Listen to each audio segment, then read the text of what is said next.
This video is sponsored by the Design Mechanism, the makers of Mythras. Mythras is a registered trademark of the Design Mechanism Inc., used with permission. All rights reserved.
Hello everyone. Welcome. Welcome to this week's role-playing session using the Mythras rule set. We are currently going through a new adventure. We're up to episode 3 of a series of adventures called Shutting Down Sniffer. Sniffer is the guild master of the local guild, Thieves Guild, within a town called Lindowe within the Odess campaign. And the players, or characters should I say, are getting ready to shut him down for good.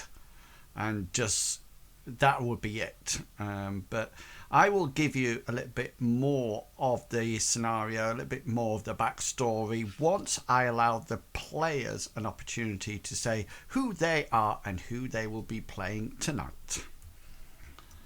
Hi guys, I'm Trogulga. I play a character called Gulliver, the youngest member of the party. Not from Odess originally. He travelled across here to looking for somebody who could help him and his former mentor, Master Healy, improve their sorcery. Whilst when he arrived in Odess, he found out that the sorcery guilds already existed on the continent, and he was quick to join one so that he wouldn't be a renegade amongst the magic users. The order that he joined was the Order of the Kraken. The Blue Order, which specialized in spells evolving around communication, transportation, teleportation.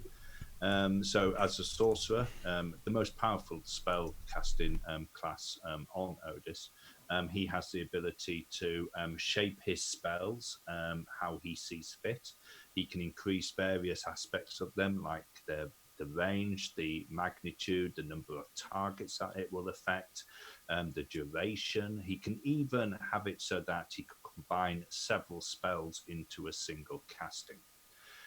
He also has various cantrips, he refers them as, lower level spells, quick to cast, but not very powerful. They're based on the folk magic school of the Mythras universe. Gulliver was recently injured in a battle to the death with the necromancer, who he single-handedly took on, and took a very nasty spell to the leg, which left it extremely damaged. So damaged that not even the healing properties of the temple of Amriel could actually bring it back together properly. As a result, he does walk around with a limp, and he doesn't move as fast as the other characters in the party. He can manage to run, but sprinting is all but out of the equation for him. And I am going to pass on, because he's the only person that has his mic unmuted, to Longshanks. Thank you very much, Trigulka. Hi guys, I'm Longshanks EPG, and tonight, as always, I'm playing the character Hengist. He, like Gulliver, is also not from Lindowe. He comes from across the sea, and you can read about the stuff like that in his bio, which is on Ensues' website. He's come across to Lindowe originally in search for his sister, because she's been kidnapped on the eve of her wedding. And there was a whole load of episodes where we were trying to find it. We did almost find it. She was there in the room with him, and she walked away through a magic portal, and Hengist went into a rage and then was eventually had a spear through the chest, but managed to survive thanks to the awesome powers of Bartleby and Amriel. Once again, saving everyone's life. Hengist is a warrior. He is now part of the noble class in Lindowe, having a lovely mansion and a butler. And he does throw the odd dinner party, and these guys have been invited, and most of them have attended. He fights in heavy armor, sword, shield, can use a dagger with his as a combination as well if he loses his sword in combat, and he is very, very potent in combat, much to the detriment of some thugs and hooligans from a few episodes ago, where he took on 8, or was it 20? Depends who you listen to. And I'll pass it on to Medivac because he looked up at the wrong moment. Hi everybody, I'm Medivac and I play Hasra Khan. He's a nomad. He's from the northern steppes of Murder, so he's from this continent. He's the group's scout, tracker, forager, hunter. He's very good at perception, long as he's outside the wilderness. In the cities, he's like a fish out of water. He's not comfortable in cities. He bears it with a bit of stiffness, as it were. But when he's out in the woods, he's completely at home. He's quite capable with a short spear, and he likes to use his scimitar. You'll see him covered in a lovely grey padded armour, which is literally from head to toe, and you can see his eyes peeking out. He does like to keep his self covered up, but also if he ever takes it off, his left arm is always covered up completely because it is black. It's been burnt black. There's no way you can get it repaired. He's trying. He's looking into it at the moment. He's joined a brotherhood a few months ago, and what they are the brotherhood, and they keep track of all the changes in the areas around Odess. Well, in fact, around the whole world. So if anything changes a certain area, they will catalogue it, make notes and records. And these records go back generations before, well, possibly when the first people settled on in these lands. And with that, I shall pass on to Mr. Bartleby. I'm Mr. Pickles, and I play the character Bartleby Fumus. He is our team's theist, which is essentially the equivalent of a cleric from traditional role-playing systems. He's able to channel his goddess Amriel into healing, generally around the concepts of eliminating fatigue, giving energy, protection from danger, armored shields, general grace, healing, removing disease and poison. He's overall mostly a positive healer type character, but he has channeled Amriel in ways to shut down threats in previous adventures. Besides his obsession with the goddess Amriel, he's also has the back history of being a failed bard, I guess I'll say. And bandits didn't like him too much, but that's why he's a priest now. He's also the group's historian, knows a bit about monsters and monster tales, particularly goblins. And in regards to everybody's injuries, through Amriel, everything is possible. If you have enough faith. Passing on to you, Ensues. Hello, yeah, fantastic. Thank you very much. Garish Lee says, hope Medivac is feeling better. Yes. Do as well. He can't talk at the moment. It's going to be it's going yeah. Yeah. Fine, thank you. Fantastic. The party are currently trying to shut down the local thieves guild, or the man in charge of it, called a character called Sniffer. A couple of sessions ago, they each got attacked by Sniffer, or Sniffer's thugs, and many got very cross with this and almost like vowed at that point, how dare this person actually take on the most adventurous, gallant group of adventurers in Lindowe.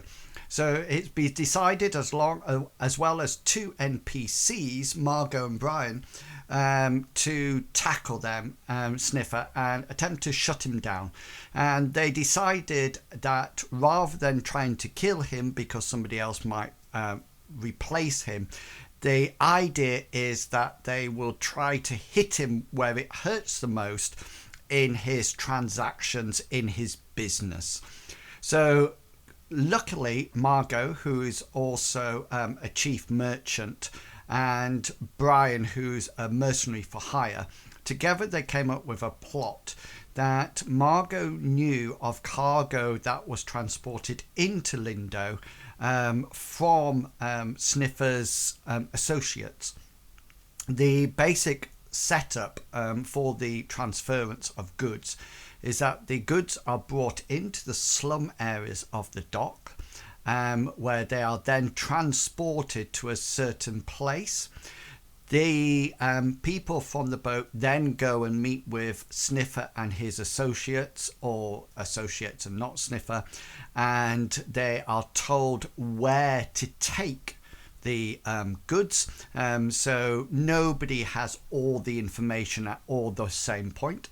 The people then take the goods to the drop-off point to the people who are buying. An exchange takes place, and of course Sniffer is far enough away from everything to, even if they do get caught, for anything to be pinned on him either legally or illegally. So the party have intercepted this, and earlier on the night a ship arrived with a whole load of goods, and the two they loaded it onto a wagon, and 2 of the crew of the ship made their way to meet up with Sniffer's associates. The party intercepted these sailors, for want of a better word. Bartleby went out and hired a couple of street urchins to do his bidding, and they very nicely led the sailors into an alleyway where Hengist was waiting for them, and with Hasra bringing up the rear. They were captured quite efficiently and taken into a small room, tied up, gagged or whatever, and Gulliver peered into one of the people's minds using telepathy, and sort of like raked around in the memories of this guy for a while, and then came up with the location. The exact location is not known, although Gulliver does know roughly whereabouts it is. The difficulty was that there seems to be, although there's landmarks around, there was no street names or anything like that clear in the vision. So we left the party at that point. Gulliver has the information, and Hasra and Bartleby and Hengist are there. Mickey and Flynn, the 2 street urchins, have been sent off to get their rewards. I think Bartleby paid their sort of like fixer to sort of like be a considerable amount of money, I think.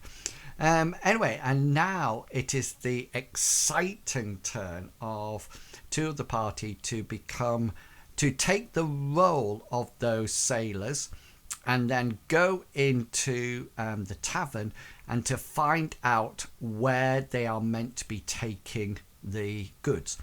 Then hopefully what they can do, the whole party then can go to the place that Gulliver has found out, get the goods, and then what they do with them there is completely up to them. They will have the location of where they're going to be shipped, and they'll have the goods, so it'll be really, really down to them what they will be doing. So Is that clear to everybody where we are in the story? Yes, indeed. Yeah, fantastic. Yes. Sorry, I'm just a bit slow in it. So this is where we left it last time, I think. Yes. The two guys have those almost like crosses on them because they are tied up and on their chair. I think they're tied and they're gagged. And Gulliver, if you remember, you looked into the mind, and there was a wonderful period there that we sort of like explored the minds, and you found out that it was probably either down here, wasn't it, that you sort of like thought where it would be from the general location? Yeah, either down the bottom or up at the top. The party are currently at this point here. This is the bit that they can see here on the map. So the people came up here. This arrow was down to the mouldy dolphin, I think, and that side was the Saggy Mermaid. And they had moved towards I forget which way they had moved. Is that they were going this way. This way was towards the Saggy. This one was to the Mermaid. Saggy Mermaid. Yeah. I think I had it heading towards the Mermaid. Yeah, because I think I had it in my head that I made the green arrow the mouldy dolphin to remind myself. Yeah. Okay, so we Hengist, you were out keeping an eye on the passing people in the slums, while Gulliver read the mind of a captain, I think it was, that you actually read the mind of. And had Mickey and Flynn been? Mickey and Flynn had gone. Oh yeah. And we had left it with Gulliver saying that to gag them, and we would we would get on our way. Fantastic. So we'll pick it up straight. Oh no, I actually think where we left it was Gulliver had said something, but you said, well, let's leave it with what Gulliver said, because Gulliver had said we should gag them and then get on our way. Yeah, that was it. And Hasra then said something, and you said, well, no, let's leave it there. And that's a perfect opportunity to pick it up from that dialogue today. So without further ado, let's get on with the episode 3 of Shutting Down Sniffer. So Gulliver, if you would like to start us off with those infamous words. I have the information that we need. We should gag them and get on our way. And with that, he's going to he wants to quickly search the guy in the dandy clothing, just to see whether or not he's got any parchment on him or anything like that. Okay then. So just make for me, please, a perception roll. Let's see how well you frisk him down. Get the crappy roll out. Use. Are you looking at it all? No. Okay, so you give him a good frisk over. He's tend to go, mutter a lot, go like that. If you sort of like pat him down. If you remember, he did have a dagger with him. On his sort of like his waistband, on his belt. Apart from that, he has a bag, like a belt pouch with some silver coins in them as well. Do you wish to take those? No, I don't need silver. I was looking for more like parchment or map. So you as a matter of course, you look in the belt pouch, but there is only silver in there. There's no bits of paper or anything like that. You check in the top of his boots and in his pantaloons, and again, there's nothing seems to be there. He makes some general grunts of disdain as you frisk him down, but he seems to be carrying exactly what you have seen. Nothing more and nothing less. Okay, Oh, sorry. Go ahead. no, because I was just going to go on to my next. Okay. Next action, so. Do either of them have visible tattoos? From just giving them a glance over, neither of them, they seem to be quite, how can one put, they seem to be quite unique looking. They don't look sort of like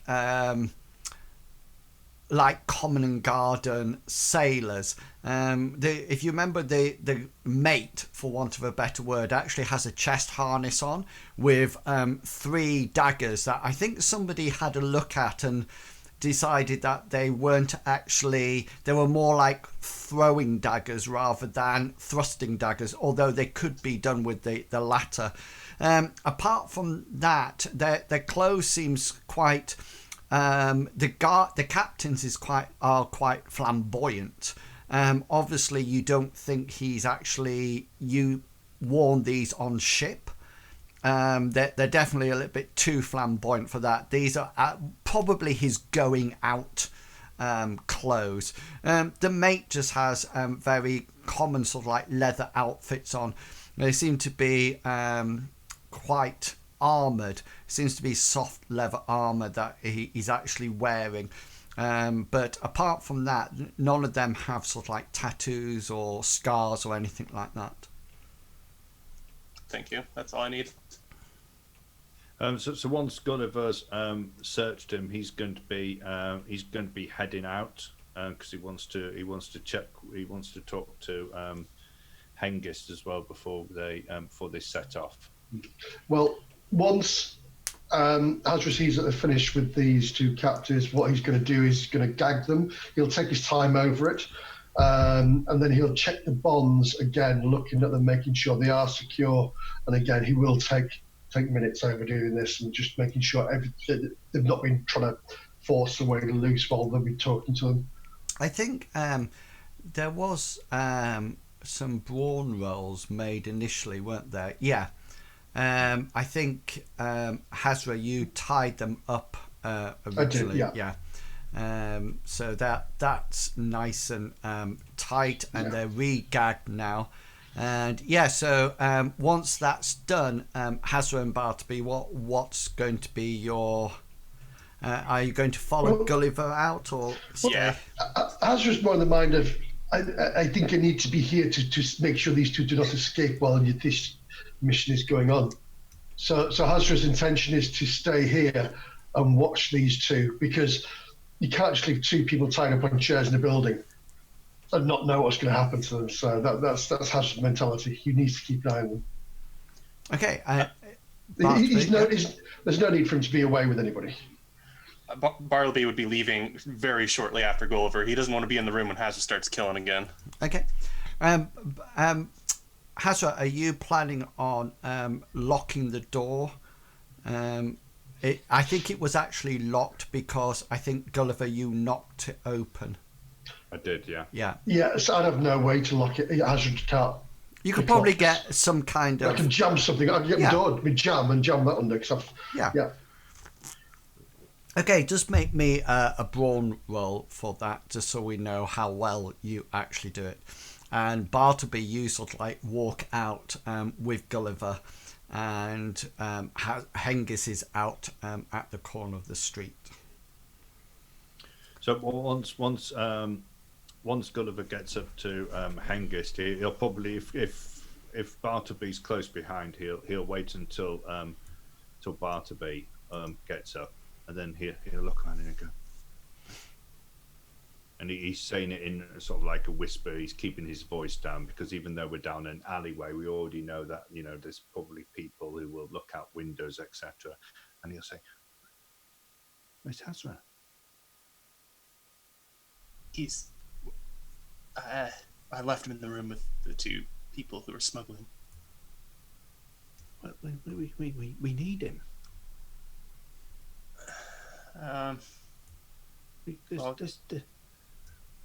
We don't know where they took the goods. It could be in one of 2 locations, and once once we try to scout them out, we're then going to need somebody to go in and see whether or not the goods are there, because it was down sort of like a sewer. Okay, We need to be doing go, that when you and Hengist are going to get the information. I'll go grab Hasra really quick then.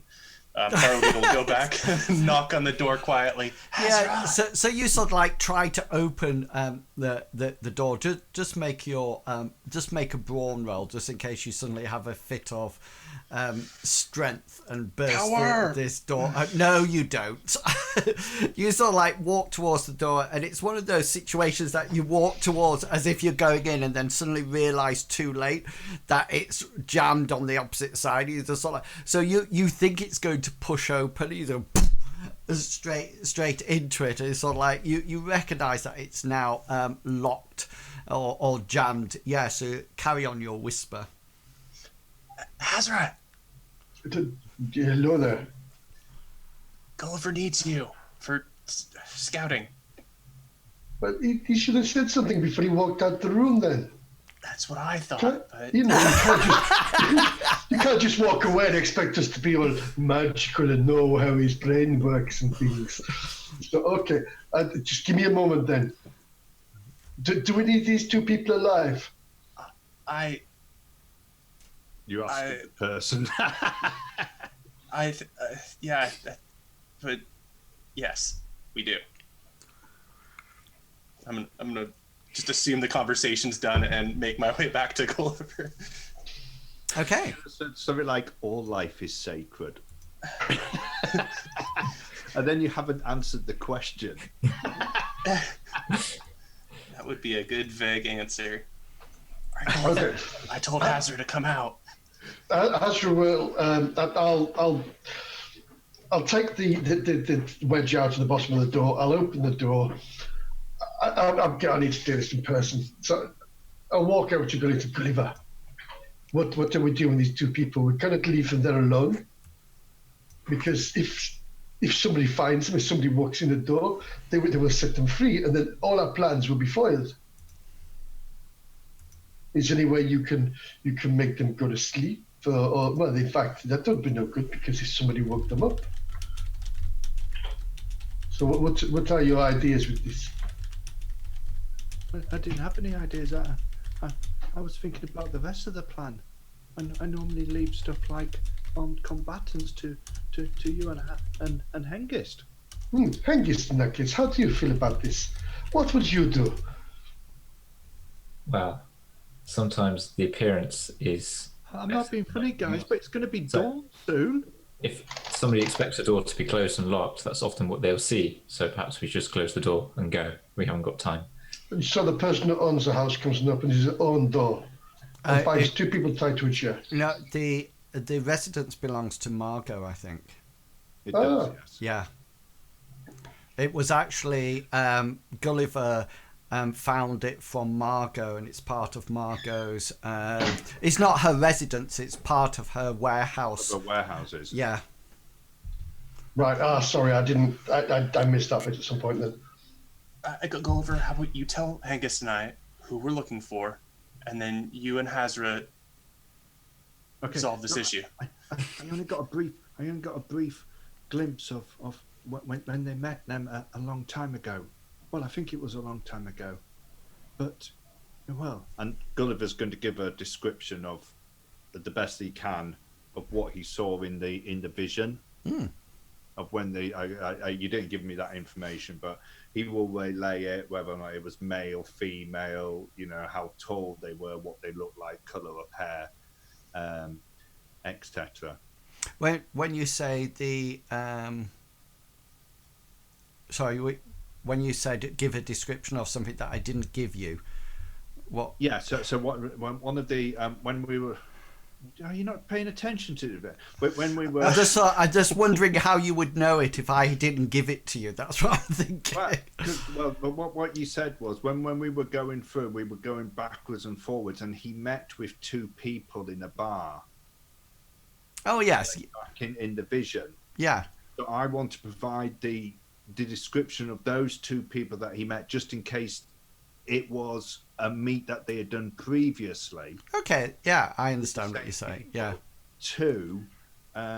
To Bartleby and Hengist, on the off chance that it is the same people that they're meeting, whether or not it's a regular thing. So Gulliver gives you a brief description of what the people could look like in the that he saw in the guy's mind beforehand. So if you saw these, you probably have a good chance of recognizing them with a decent perception roll. Yeah, sounds good. And then he's going to say, they're probably going to be expecting the two people in there. So, did you have a plan? I take it that's a no. The plan that we had talked about. Hengist as captain, myself as the one in soft leather. You need to remember the time when we were coming across from across to Odis. We spent several months on that ship, so remember the mannerisms of the sailors, and maybe try to reenact one. Not that funny chef woman though. Who was the funny chef woman? She was the one that nearly won the arm wrestling competition. Oh yes. Maybe one of the other ones. Maybe the first. Maybe the first mate. Remember though, be brash, be forward, and be arrogant. I can do that. No, not you, Bartleby. And Bartleby, you need to come up with some excuse for why the other two people haven't met. Why you two are there instead of them? Already got one. Swept over the sea. I thought maybe you could bring your healing knowledge into it and think of something that might have kept them shipbound. I don't know. So I misheard that. We were on the same thought. I know that they got the trots. I was thinking, are they constipated? Yep. Same. Exactly. That's why we two are being sent. Yeah. So we're not the first mate and captain. Yeah. Well, no. You're. Well, I suppose you're. Well, the next people in. We don't know whether or not they've met them before, see. So we have to take that into account. But you can adjust the plan and as you go right. on. So I'm either the captain or not. Simple. We've got it. Yes. And then, whilst you're doing that, me and Hasra are going to go to the two visions that I saw here in Lindowe of where they might have taken the goods to store them, and once we found that location, then we'll either come to you or I'll communicate with you in my own special way, if you know what I mean. Right. And final option, we meet at the Hairy Hobgoblin. Worst case scenario. Final option, if you don't hear from us, we meet back at this crossroads. Oh, well, that might work better. If you haven't heard from us, you head back to the crossroads, because that's going to be... As the sun rises over Tomorrow, yeah? We best be moving now, though.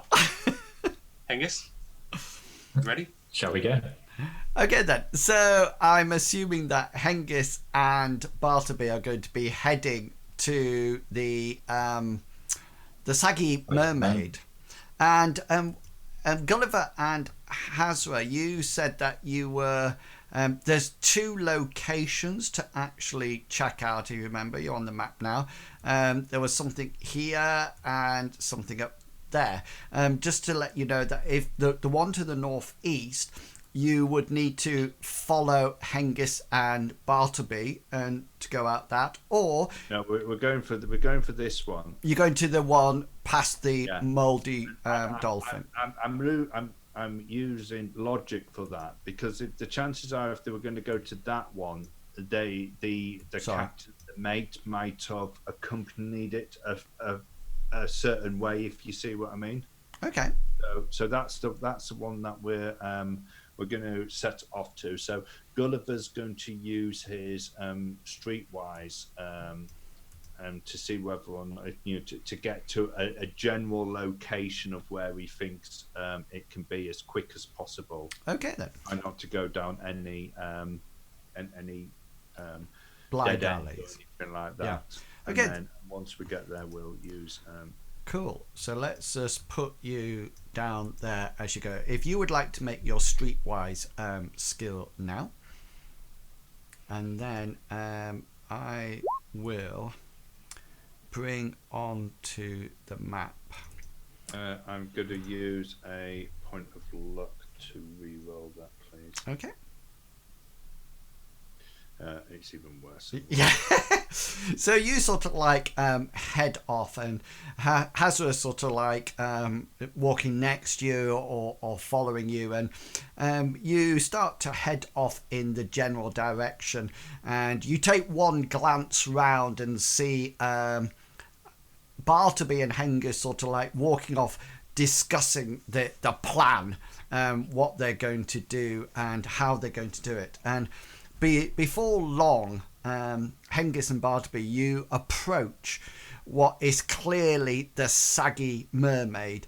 You recognise it as the Saggy Mermaid because there's a huge sign outside that has a rather overweight mermaid lounging on a rock in a very provocative style.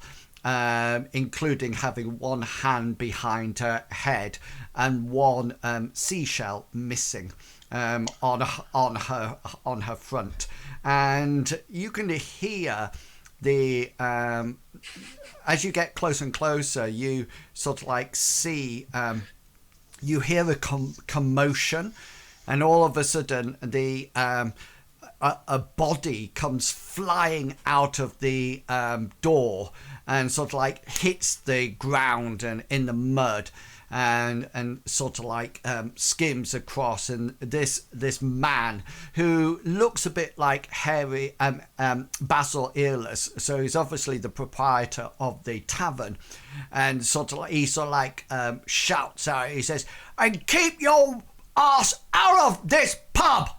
And the guy sort of like scrambles and turns onto his back as he sort of like moves away. And you notice that as you sort of like stop and observe safely from a distance, you notice that he's got some kind of bruise on his face. And the tavern owner is actually wielding what appears to be like a Chinese meat cleaver. And that's what he's sort of like waving at this person. The person sort of like scuttles away, and somebody stops on the road and sort of like looks up to him, and he says, "What are you looking at? You want a bit of this?" And the other guy sort of the person just sort of like puts his head down and sort of like walks off, and the taverner goes, "Yeah, God," like this, and goes in and sort of like slams the door behind him.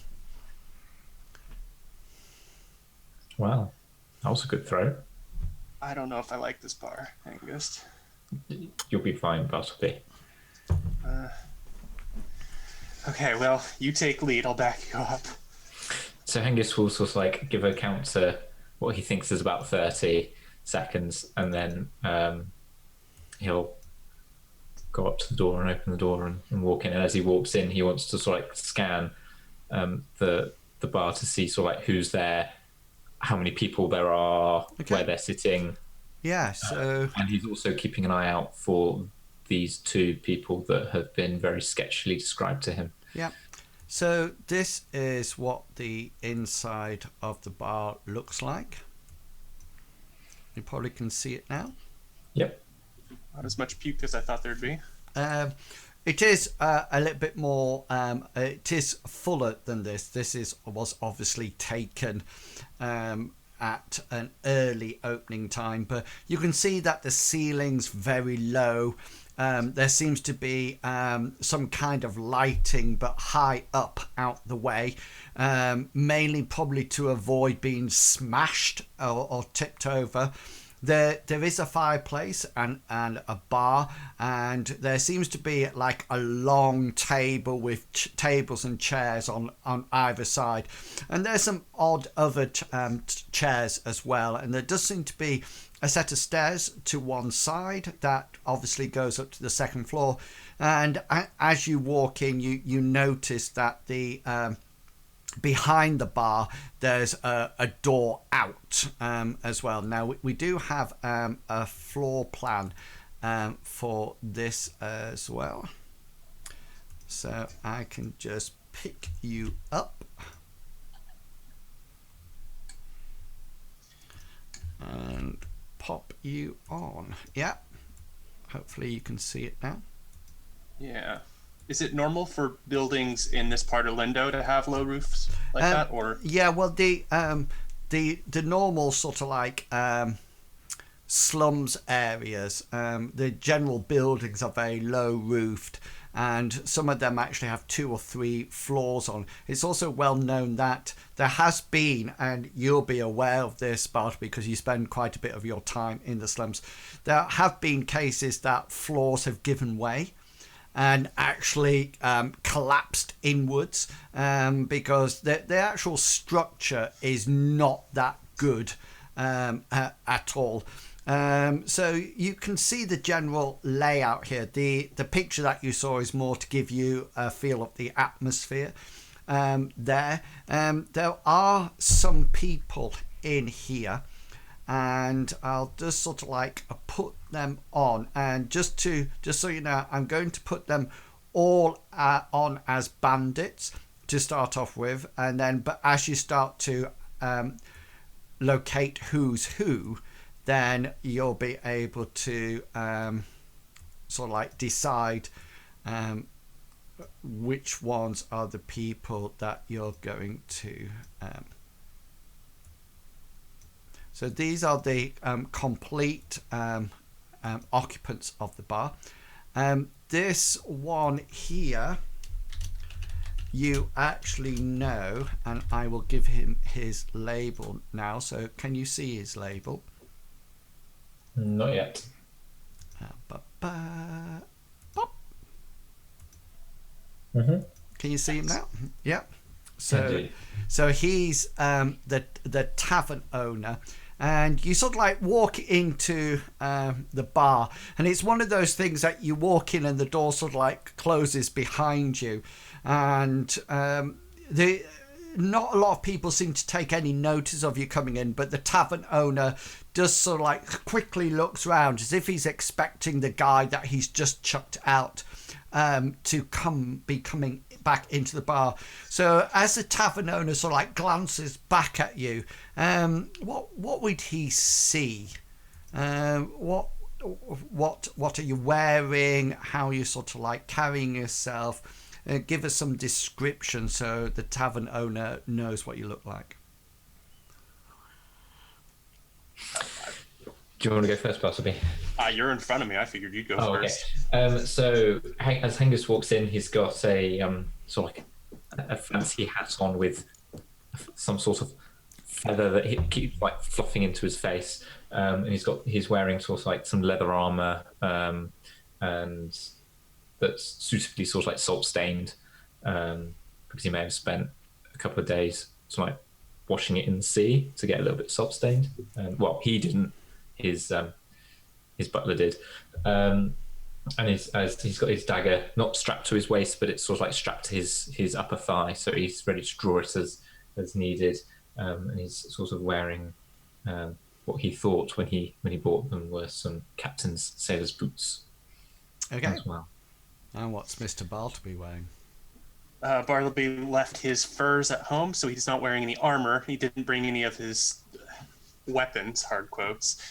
He looks like a regular guy wearing street clothes, nothing too special. People with good insight would probably think he looks a little bit nervous. His eyes are darting around, trying to make sure nobody's sneaking up on us. He's just sticking close to Hengist. Probably looks like somebody from Lindowe, though, if I had to guess. Okay. So could you both make for... is the idea... do you wish to go straight to the bar? Do you wish to peruse the tavern, the bar room? What would you both like to do? Waiting for Hengist's cue mostly. Otherwise, looking around. So Hengist, the first thing he would look for is an empty table, and he would start heading over to that, and he'd turn to Bartleby and say, go to the bar and get the drinks in. Yeah, well, if you authority. So as you look round, you can probably tell that there's not an empty table. There's two people at the top one person and one person by the bar, by the fireplace. So probably the only place to actually go will be the bar. So if you'd like to make your way there, you should be able to. Can you move your characters? Yes. Yeah. So in that case, Hengist will make his way over to the bar, and if there's a stool there, he'll take a seat. Sort of like looking at the seat and sort of like dusting it off a little bit with his hand. It's rather rickety. This whole place is rickety, and you sort of like dust it off and sort of like sit down it, and the tavern owner says, "My furniture not good enough for you." Wow, it's no harm to know where you're sitting, Hengist says as he sits down. I'll have you know, I wipe this and clean this bar every night. On me hands and knees, I do. Yes, sorry. It's just we've been on a boat for a long time, and it's not stable. And he sort of like brings out two tiny, what appears to be tiny pewter cups. They're only about this big and about in diameter, and he sort of goes chunk like that, and he reaches down and he brings out a bottle in typical Wild West style, and he puts the cork in his mouth and goes like that and pours what appears to be a very dark liquid into sort of like filling each of the little cups up, and he sort of like shouts out for some coinage, which you duly give him, and he sort of like just stands there, and he's sort of like looking at your eyes, both of you, and then looks at the drinks. And as you all stood there, he suddenly takes his meat cleaver and goes whack like that, and it just goes chung it into the bar, and you sort of like have a quick glance where it is, and you notice that along the bar there's all these meat cleaver ruts where he obviously just whacks his cleaver into position, and that's where he sort of like leaves it. Now meanwhile, on the opposite side of town, Gulliver and Hasra are heading down to the location that you thought might be where the transport, the cargo may be put, and you sort of like following Gulliver, you're leading the way, and Hasra, you're sort of like walking behind. Well, Gulliver's going to try to walk next to Hasra and sort of like lead him in a certain direction, because as he's doing that, he wants to be talking to Hasra. Yeah. Okay then. Because he wants to say, there might be a slight problem with the plan that we came up with, Hasra. Really? So what's going to your little house that you have in the woods? Yes. I take it they don't know where that is, do they? There couldn't be repercussions against you or anything if they. Gulliver, I've already been attacked there. You remember? I was attacked. I told you. We sat down together at the Hairy Hobgoblin, and I told you they came to my house, and they attacked me there. So they know where I live. You actually walk down a corridor, an alleyway, both of you. Hasra, you're following Gulliver, and you suddenly notice it's a dead end. Oh, when did they? when did they put that building up? That must have been pretty recent. It's not this way, Hasra. It's this way, and he'll lead them out. Gulliver, so this is what it feels like. I understand now. Thank you. Because the problem is that they're eventually going to, they're going to eventually work out. Well, Sniffer's going to eventually work out that it was us who's instigated all this, and well, the only way that they're going to know, see, is when those two sailors escape and get back to their ship, and then well, Sniffer's going to find out, and well, this is why I asked earlier whether we should not. You'll probably have to move. Well, I don't mind moving, but if you want me to get rid of them, I will get rid of them. Yeah, you turn round another alleyway, and it's again a dead end.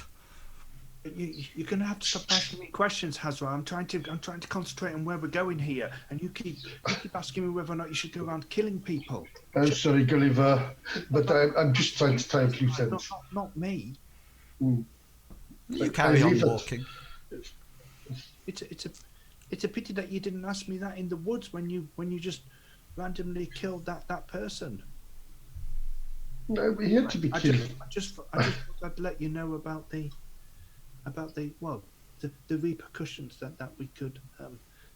Yes, but that would be for all of us, because they know where you live, they know where Bartleby lives, and they know where Hengist lives. If they know your name, they know where you live. Hasra, roll a perception check for me, please. Sorry.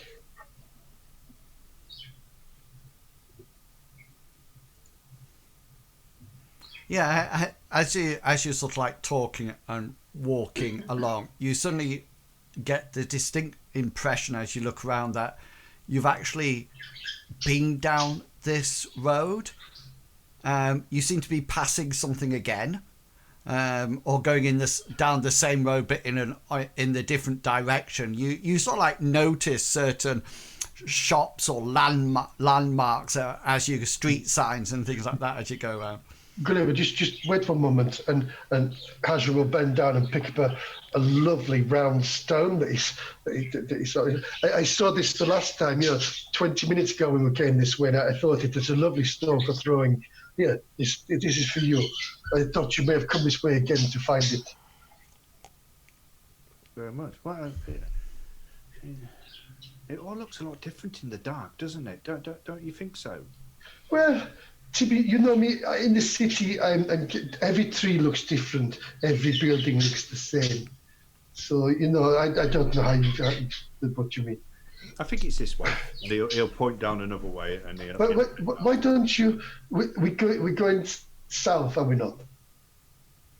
So why don't you just look at the moon? So we know we're going in that direction. If the moon is over there, we need to go in there. I was just heading. Okay. And meanwhile, back at the tavern, Hengist and Bartleby, you've got these two small pewter shot glasses in front of you with a very dark liquid in. And the barkeeper has whacked his meat cleaver into the bar, and he sort of like jams the cork back on and looks at you both. So Hengist will say, "My thanks," and then he's going to pick up the. My thanks, good sir. Bloody hell! I do feel there should be a yar. He picks up the tiny little pewter thing, and he's going to turn to Bartleby. I go, "To your good health." Queen. Kiss me, Hardy. Captain's gonna have our head if he finds out we're drinking on the job. Too late. And then Hengist knocks it back in one. Okay, and On the table. what is Bartleby going to do with his drink? He's gonna give a stern look at Hengist, and then he's gonna slowly turn around to do a casual gaze across the room, with his goal of trying to identify anybody that matches a description similar to what. Are you taking the pewter cup with you, or are you leaving it on the? I don't know whether or not you're picking it up and then looking around or. I'm gonna leave it. Definitely leaving it. Okay then. Hengist, could you just roll for me an endurance roll? Yes.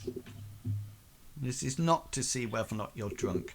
No, yeah. So you knock it back, and you remember all your training, and even though it almost like burns your throat out, it's almost like the worst wine it's more like vinegar. Well, actually, you've tasted better vinegar than this, but you manage to keep in character, surviving your endurance roll, and you don't cough or shudder or anything, and you put the little cup back on the bar. Bartleby, roll a perception check for me, please. Thank you. Will do. Oh, yeah. Yes. And straight away, you notice that the table up to the northeast there, with the two people sat at it and one stool, are the two people that Gulliver saw beforehand in the captain's mind. They look maybe a little dirtier, maybe a little bit older, you're not too sure, but you definitely see them, and you can see that they seem to have nothing on the table apart from these two little pewter shot glasses and their own bottle that is corked, and they just seem to be sat there looking at you, and just then you hear another sort of like that, and you sort of like look round, and Hengist, the barman, is just filling up your shot glass again with some of this liquid, I think is, and he turns around to you, Bartleby, and he says, "Our drink not good enough for you in here then?" I'm sure it's as good as any swill I'd get on a moving ship, but we're here on business. And I look at Hengist. Jacob here shouldn't be drinking. And the tavern guy sort of like reaches out and puts the his hand on the hilt of the cleaver, and he says, "I don't like people who disrespect me and my furniture and my drink." He says, "The last person, you might have seen him. I whacked him one, luckily using the blunt end of this implement before kicking him out." Hengist will reach over and pick up Bartleby's. So he's got his and Bartleby's. He's got one in each hand, and he will say to the barkeep, "Still may have been a bit risky." I'm just waiting for a jolly good show. Still may have been a bit rickety, but this stuff ain't half bad. And then that's it. Are you downing it? No. You're just holding it. He's holding it. So he's got both. So he's holding. So he's got his hand around one on his, and he's picking up Bartleby's, and he's putting it next to him. And he's sort of, and then he's going to say, and then he's going to pause for a bit, and then say, "It was a long trip on the Singing Siren. I think I need this more than you." To Bartleby. Yeah. But he's saying it in a loud enough voice so that everyone in the bar can hear. Yeah, and I won't tell Captain nothing. The tavern owner is sort of like meets your gaze, Hengist, and then he looks down at the drinks, and then he looks down at back at your eyes, and then down at the drink.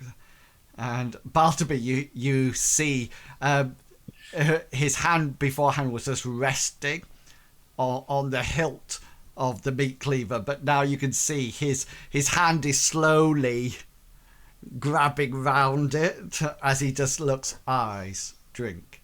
Eyes, drink. So Hengist is staring him straight back, and then he's just going to go and take a sip out of his one and put it down. You're just taking a little sip out of it. Well, you would drink about half of it this time. Okay then. Not knocking the whole thing back. Yeah, make your endurance roll. Yeah, you sort of like knock a bit back, and the tavern guy sort of like looks at you and looks at the half empty or half full shot glass, and says, "I think there's something wrong with my drink." Not at all. I was just merely savouring this one. Well, he says, you have another one lined up because your friend here can't take his drink. Okay, you know what? Fine. If you're breaking captain's orders, Jacob, then I'm breaking captain's orders. I was gonna wait until after, but fine. Bartleby will aggressively grab the drink, hoping to slop a little bit out and then down it back. Okay then. So make your endurance roll. Embryo power!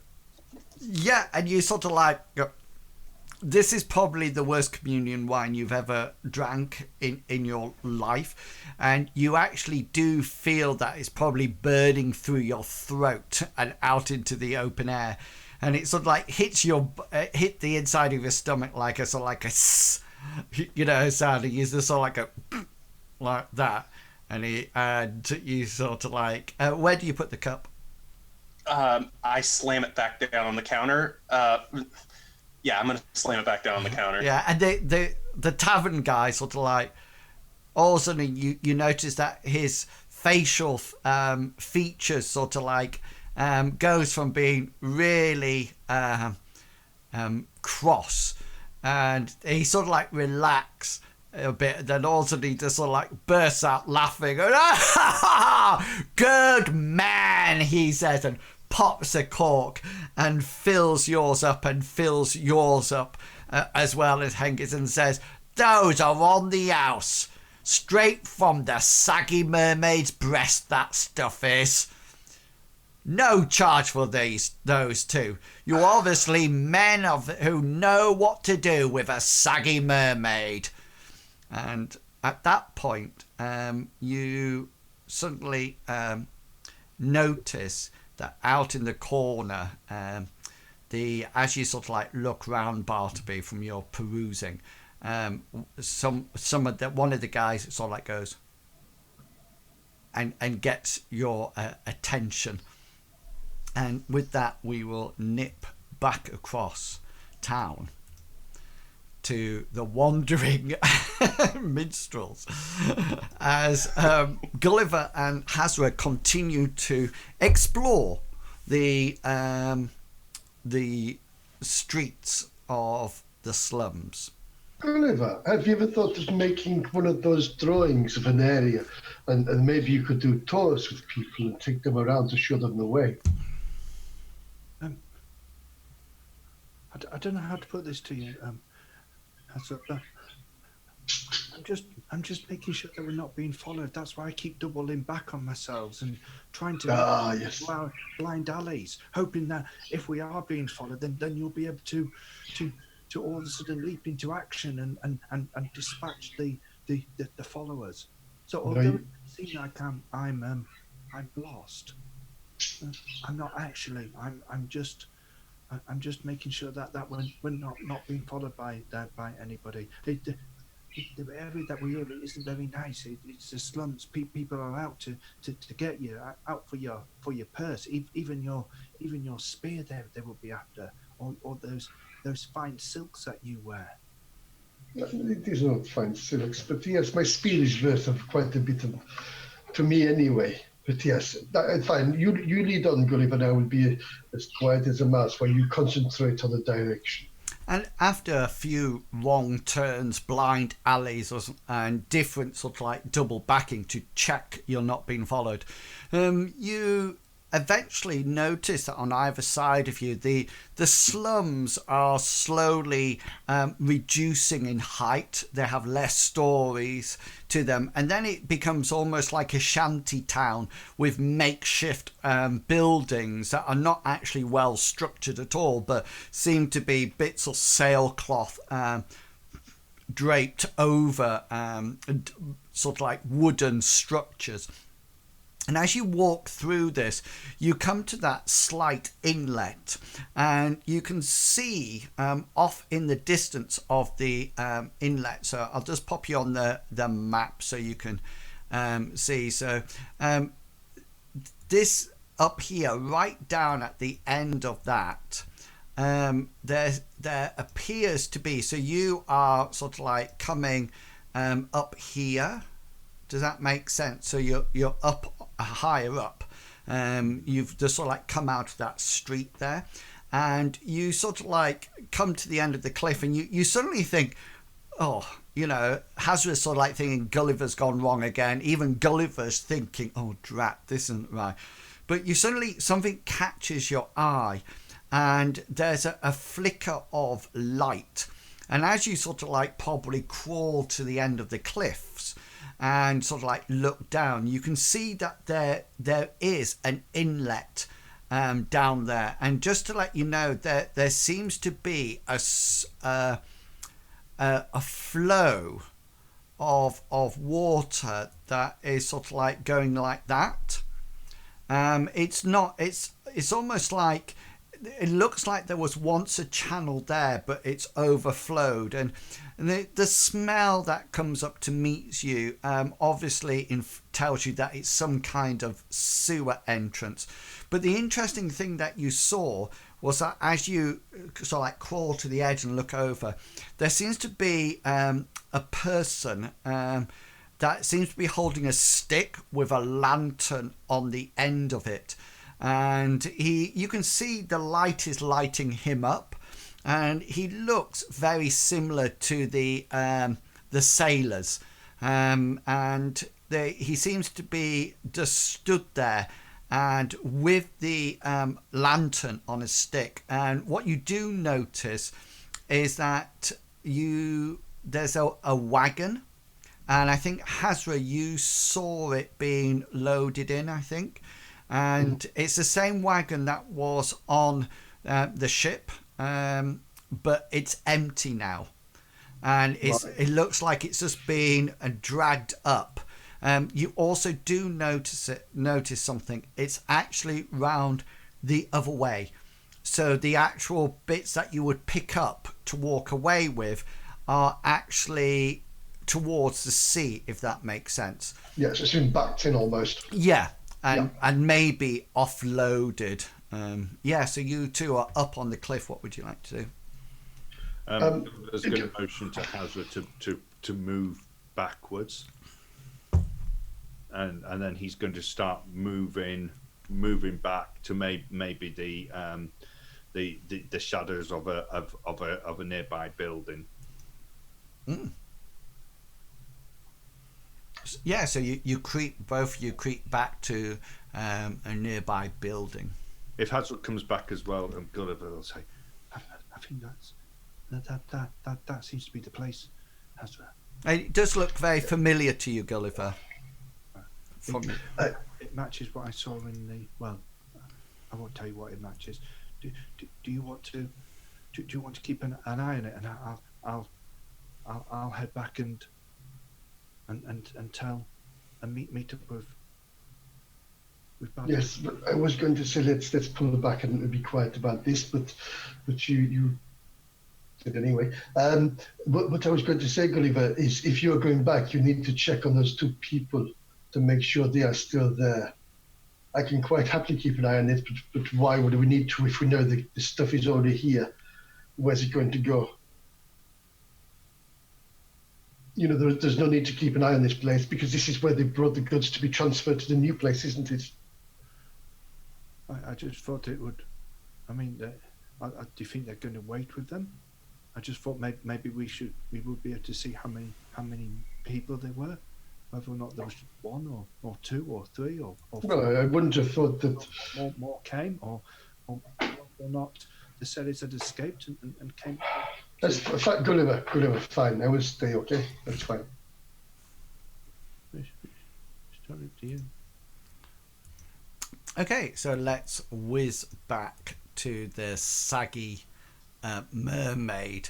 And we left it, the tavern owner sort of like had a good laugh and almost like treats you as one of the people, and sort of like is now busy tidying things up, and one of the guys has signaled for you to go over to them. I'll signal to Hengist if he doesn't see, and grab my pewter container and not drink from it, just holding it.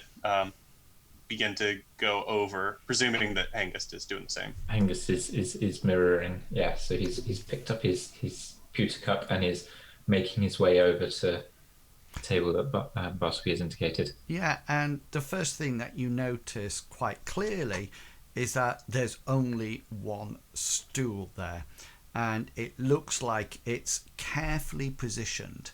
It's exactly where it is on the map. There's definitely not two there. There's definitely only one. Yeah, so what would you like to do when you get there? Well, Hengist will sit down. I'll stand behind him and to the right, kind of like this. And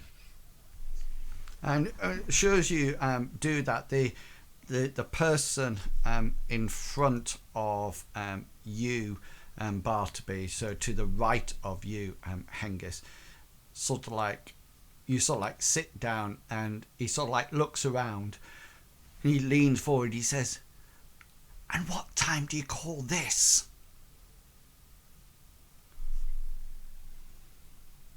The right time?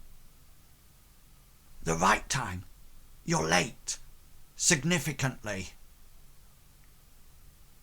Did you run into some issues? No, sir. Captain had a bit of a sick, couldn't come, so they decided to send us. Right. I don't know the captain. He says, Oh, but you are late. on behalf of our crew and captain, I'm sorry. Are the goods safe? Yes. Know where they should be. Right. And what about, and he looks around, what about the other thing? Well, that's all been taken care of. Already? Yes, but we are talking about the same other thing. Well, I hope we are. But I didn't know you were going to deal with her so promptly. Well, it's all part of the service. Did she? You know what they say. Singing sirens men are the best. Did she put up much of a fight?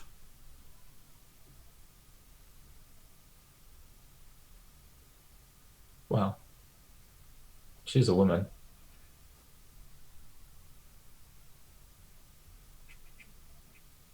Well.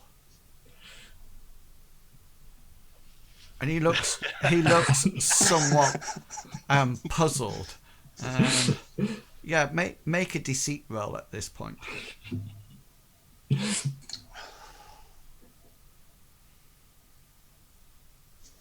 Are you rolling again, or Bartleby? Bartleby, you can make one as well. Hengist is not. Hengist is just straight faced. Can I use a point of luck? Yes. Reverse.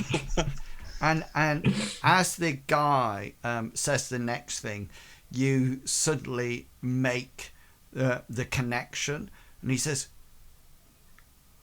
"Well, I know some ships have names, but we would never call it actually a woman. But it's dealt with. And Bartleby, you need to interject now to save the day with some patter.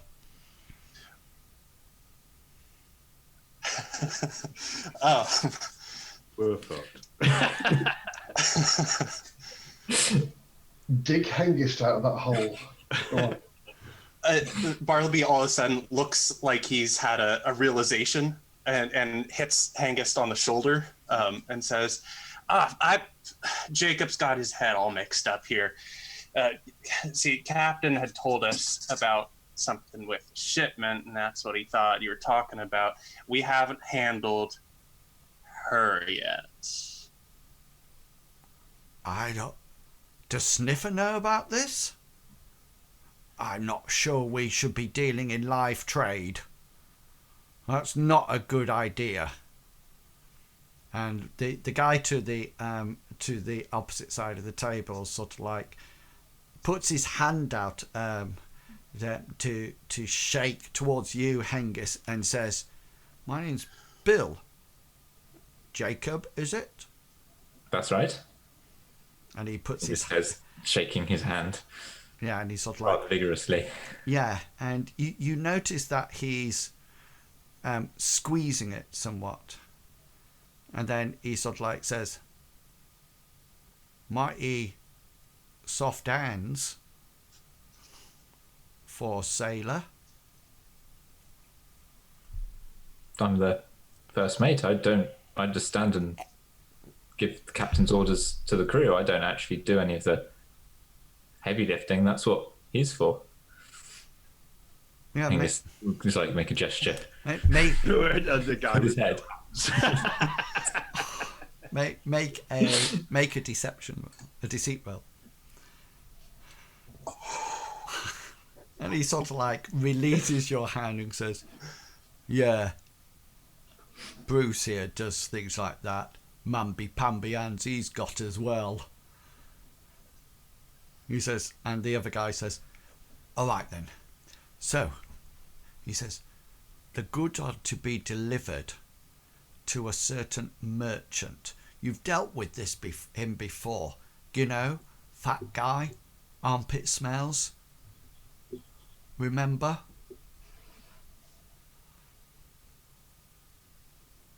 Looking at Hengist. Not specifically. Captain normally dealt with that end of the leg. Just remind me, if you can. "Well, his name's..." He says, "Are you two all right? You seem to be taking a long time answering questions." It's been a long journey. "Yeah." Alcohol's hitting a bit hard too. And Bill sort of like looks at the other guy and sort of like looks at him puzzled, and the other guy turns round to you and he says, "I'm getting a feeling that Bill doesn't like you." And then he says, "So, you're taking it to Merchant Clarence, you know? Fat Yes, guy the fat guy. with armpit smell? Yeah. And can I just say, you made a right mess of it last time. And please do not lose any in the sewers this time. Otherwise, Mr. Sniffer will not be happy at all." Okay, we won't lose any in the sewers this time.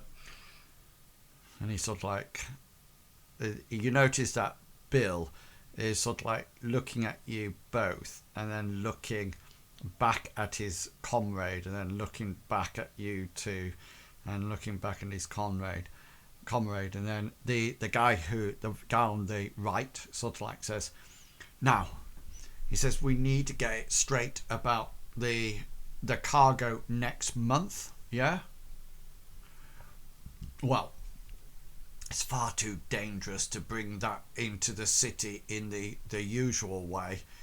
Good grief, if we actually got found shipping something like that in, it would probably be the death of both you guys and us, if you know what I mean."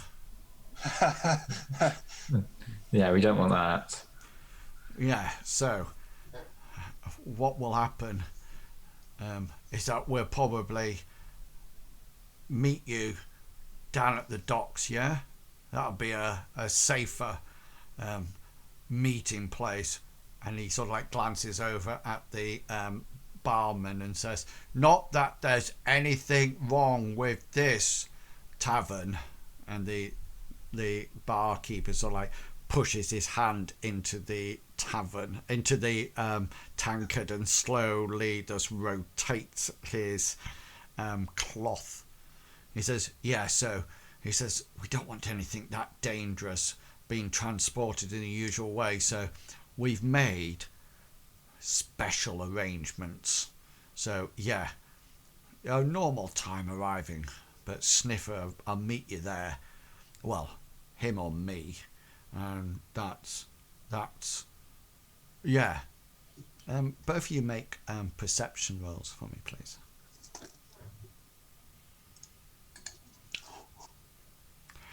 Yes, Bartleby, you notice that the guy on the left is taking an extreme lot of interest in Hengist. He's not looking at you anymore. He's just looking at Hengist, and he seems to be looking forward under his hat, as if to try to make out his features a little bit more. Is there anything, Bartleby, you would like to do or say?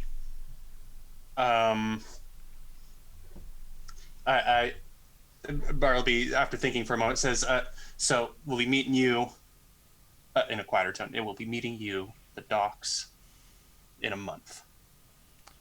Yeah, and Bill's sort of like, sorry, not Bill, the other guy who you don't know his name, Bruce, actually turns his head away from Hengist and up to you, and sort of like says, yeah, and please be careful with it.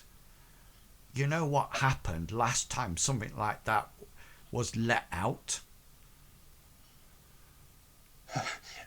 Boy, do I. Don't worry. Silk Fingers Jacobs here, and I'll handle the situation. Who would have thought something that small could be so dangerous? We don't want the whole of the slums wiping out like last time.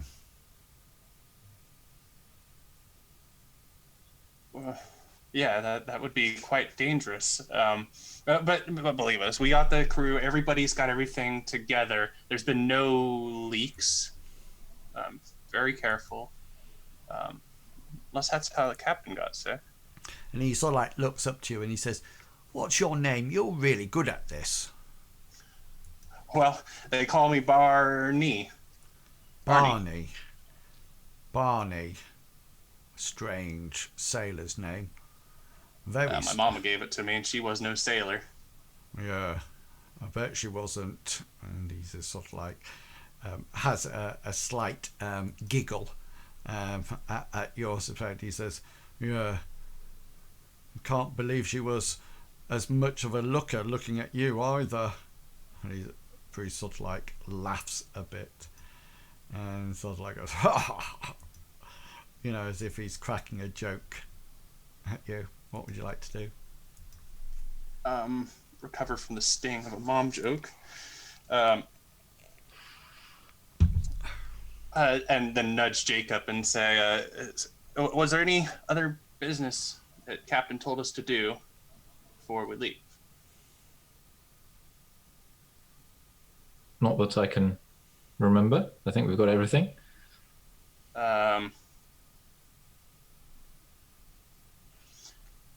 And also Bill says, he looks at you, Hengist, and says, do I know you? You look so familiar. Don't think so. He sort of like scratches his head. And tries to, he says, so familiar. I'm just trying to place you. I want to interrupt him and say, oh, the payment. Oh, wait. Did Captain say we were supposed to do the payment now, or get the payment when we meet with Sniffer Bruce. Okay, make me an influence roll to try to pull him away. Let me just roll. Can't do. Preparing to spend a point of luck. Good, I spent a point of luck. Yeah. So what do you? So you'll reverse it to get 19 out of 49. Yeah. Yeah. He's well. Yeah. He sort of like looks at you, and you don't manage to pull him away because his roll's higher than yours by 3 points. He's just sort of like, and he suddenly looks closer at Hengist and says,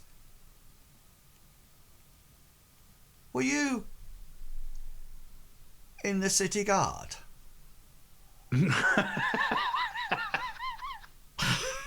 No, not me. Damn city guard! I don't like the city I guard. spit on the city guard. You've got to say it with the accent. I don't know the city guard. He says, "Yeah, roll your deceit."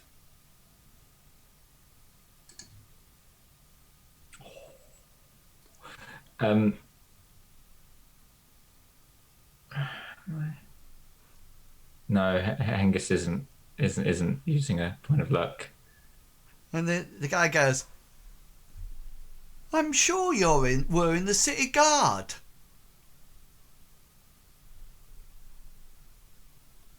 Silence. A tumbleweed goes across the thing, and the guy sort of like pushes his stool slightly back away from the table. Is there anything Hengist or Bartleby would like to do? Yes. Bartleby is going to look very suspiciously at Jacob Hengist here. I go, "Were you in this? Oh my god, it's a city guard!"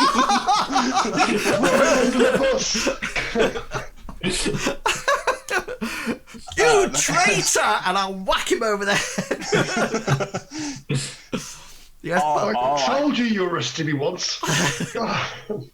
Giving him a suspicious look, Bartleby will lie and say, all I knew about your previous work before your first mate was that you've lost your job from drinking too much. Well, that's true. So, you were in the city guard then? No. If you can't remember it because you were always drunk, were you ever truly in the guard? I need a roll to see whether or not Hengist picks up. I think probably willpower is the closest one I can get for this. Hengist, you suddenly figure out what Bartleby's sort of like hinting at, and you suddenly Huge light bulb. yeah, you suddenly figure out that he's sort of like trying to give you a way out, and all of a sudden it suddenly dawns on you what Bartleby is going. You probably saw Bartleby go, or giving a wink or something like that. Yeah, Hengist. Hengist will finish off his drink and then say, "Well, I never actually made it into the guard." So you weren't in the guards then? No. So what job were you in that you couldn't remember what job you were in that the first mate here talked to you about? Here's a way out. I'm not taking that. What's that game where you can jump left or right or go straight? Dragon's Lair. Yes.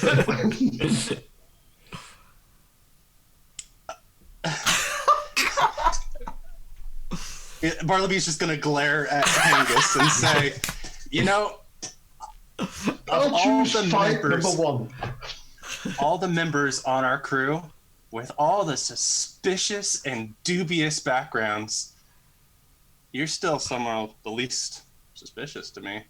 Old Crusty Fingers, I say that looking at the other two, he I'm pretty sure he's eaten a man. Oratory will. Or you can either influence or oratory. I don't care. Or let's do influence, and you can augment it with oratory. That's a nice way to do it. I like that one a lot. As you start to tell stories of Crusty Knuckle Joe, or whatever you're calling him. He's a good worker, but that's my augment. So that's just the augmentation roll. Oh. Not panic. And here's my augmented influence. Big money. Now you can do it. Oh, wow. And Bruce sort of like looks looks away from Hengist and looks up at Bartleby and says, "Oh yeah, we have somebody very similar in the guild with us. You know, some very, well, might call it disreputable careers, but I can only say that they actually, you know, benefit us now, if you know what I mean." And he sort of like looks at you, Bartleby, and says, "Don't stand there. Come on, pull up a chair." And he sort of like looks around, and the tavern owner brings a stool up and sort of like pops it down Bartleby. And as the tavern owner walks around, he says, "Another ball of this for us as well. We've got some celebrating to do." And Bill turns around to Hengist and says, "I don't like guards. You see, they dirty my sword. Every time I run one through, they just cover it with their blood, and it takes me weeks to get the stain out of my clothes, and even longer to get the screaming out of my head. Ringing in my ears it is, for days." At least they're good for something. And Bartleby, are you going to sit down on the stool? Yes, I will. Yeah. And he sort of like pours everybody. He sort of like sees that your little cup's got something in, and he sort of like picks it up. He says, "You don't want this crap," and goes like that, and just flows it over his shoulder, and brings out a bottle and fills everybody's up. And you notice that it's not as dark as what it was. And he sort of like picks it up, and he sort of like looks at you both, and you suddenly realise you think you're going to do a toast or a deal sealer, and he seems to be waiting for you to pick up your cups. And then he says, "Yeah, to Sniffer and all his businesses." And then you're expected then to knock it back. Hengist, well, both of your endurance roll, if you're going to knock it back. If you don't wish to, then... Yeah, Hengist will knock it back. I'm going to give a weary eye towards Hengist/Jacob, the alcoholic, and then drink mine. Yeah, and this one actually tastes slightly better. And Bruce sort of like brings out a scrap of paper. It looks like it's probably some kind of pig skin or something like that. And matter of fact, when you take it off him, Bartleby, you notice that the outside is still a bit bristly.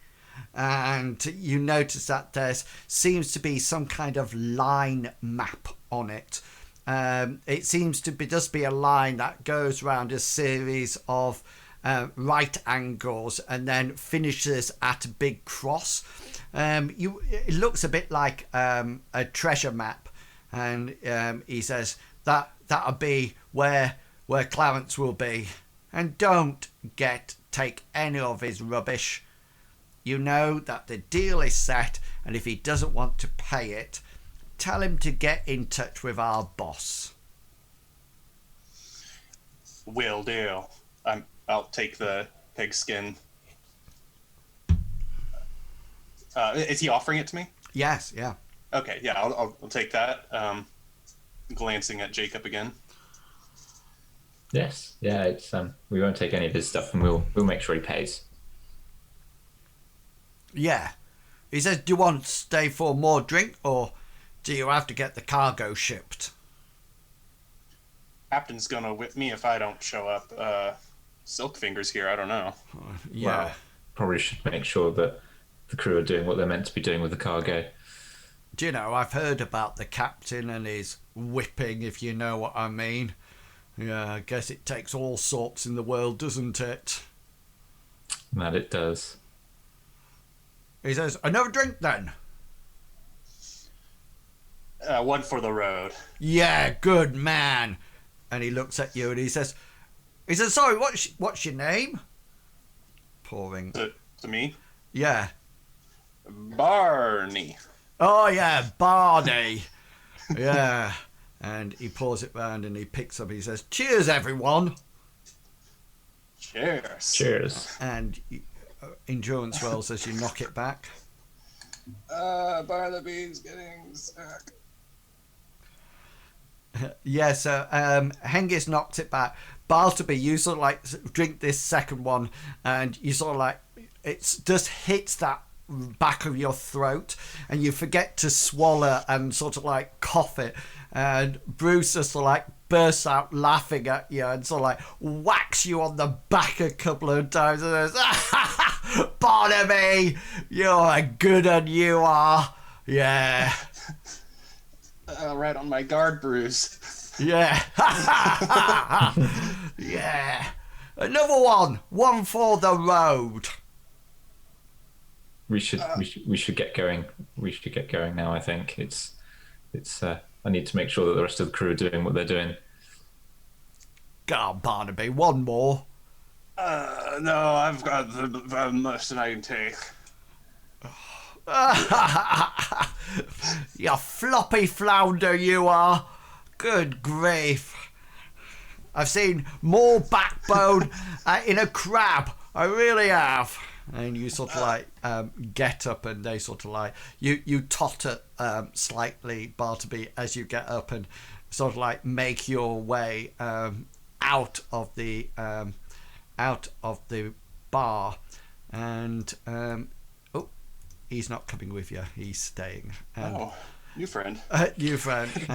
You leave the bar, and as you leave the bar, somebody walks past you and into the door and through the door. Can you just make a perception check for me, please? Is that both of us or just both of you, please? Yeah. Okay. Funny. I've got my perception on point tonight. Yeah, and Bartleby,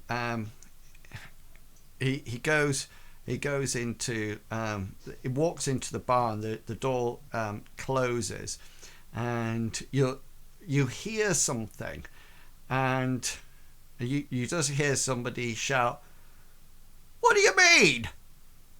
We already told you where to take it." And at that point, we will take our break. So Bartleby and Hengist, you're outside.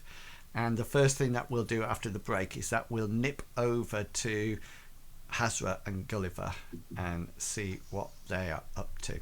So, yeah, so thank you for staying with us from that for the first half.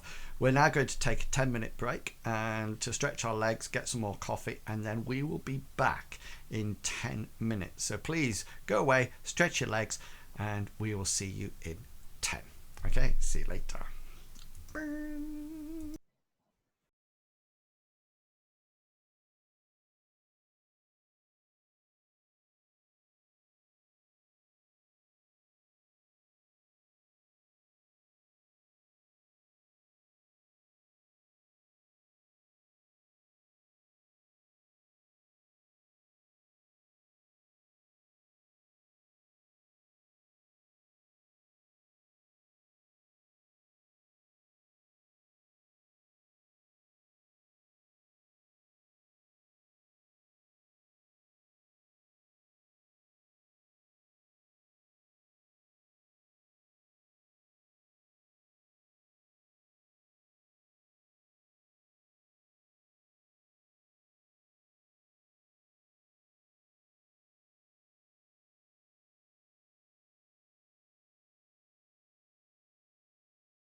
Coolio. Boom. Yes, and we are back.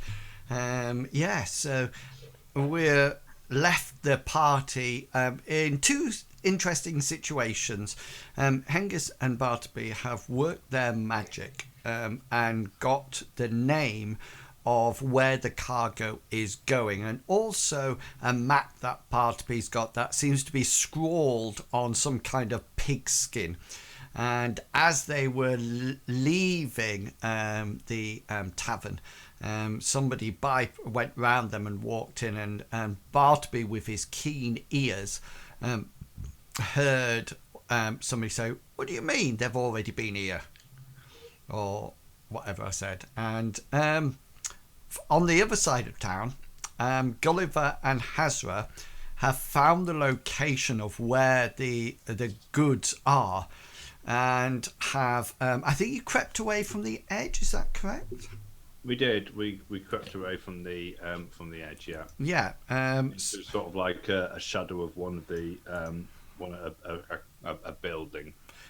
Brilliant. So, and the question is, so you guys are sort of like here, yeah? Are you on the map? Yeah. So let's go straight to Hasra and Gulliver.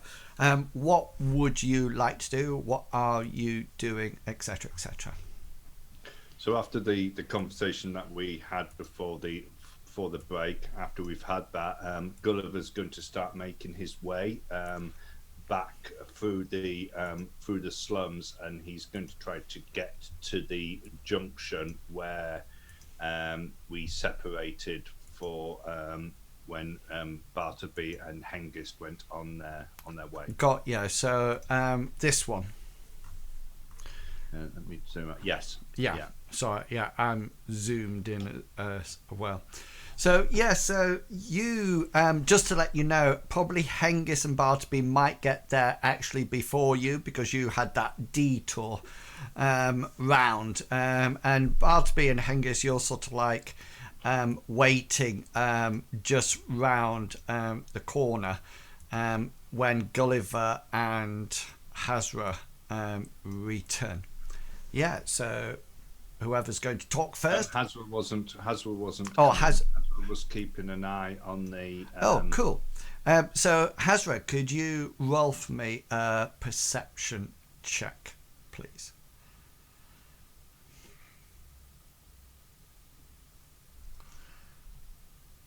Yeah, so you sort of like keep an eye out there.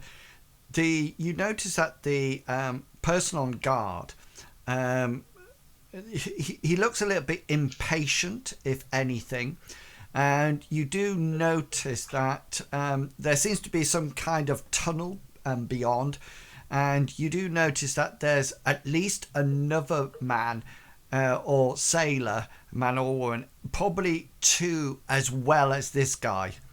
They keep sort of like coming out and exchanging comments. You're far too away to actually hear, but it doesn't look pleasant, you know. And at one point you do notice that the guy with the lantern almost like slaps one of the other thing, and other people have come out, and as he goes back in, he sort of like puts his boot up his backside and sort of like kicks him back into it. So back to Gulliver, Hengist and Bartleby when you all meet up. So Gulliver's is going to go and says, he's going to go up to them and says, we found it. We found where they've taken the goods. That's good, because we managed to know where we need to go and who we need to talk to, and Bartleby has got a map as well. I got a map. I got a map. I left Hengist Hasra there. He was keeping an eye on them just to see whether or not there was any movement. We best get going. 10 bells, isn't it? We've got to meet him. 10 bells. 10 bells. Yeah. So are you heading back to the cliff area then? Yep. That's Yes. the Yeah. That's the plan with the information that we've got. Okay, so you head back to the cliff, and Hasra's still there, looking down over it. And Hasra, I assume you're going to relate what you've. Yeah, I mean, the first thing Hasra will say when they get in a hushed tone, I'll say, so the captives are still tied up? I presume so. You tied them up really, really good, didn't you? Yeah, no, but I said if you're going back, and I was to stay here and watch for you to check them, because I was going back to check them.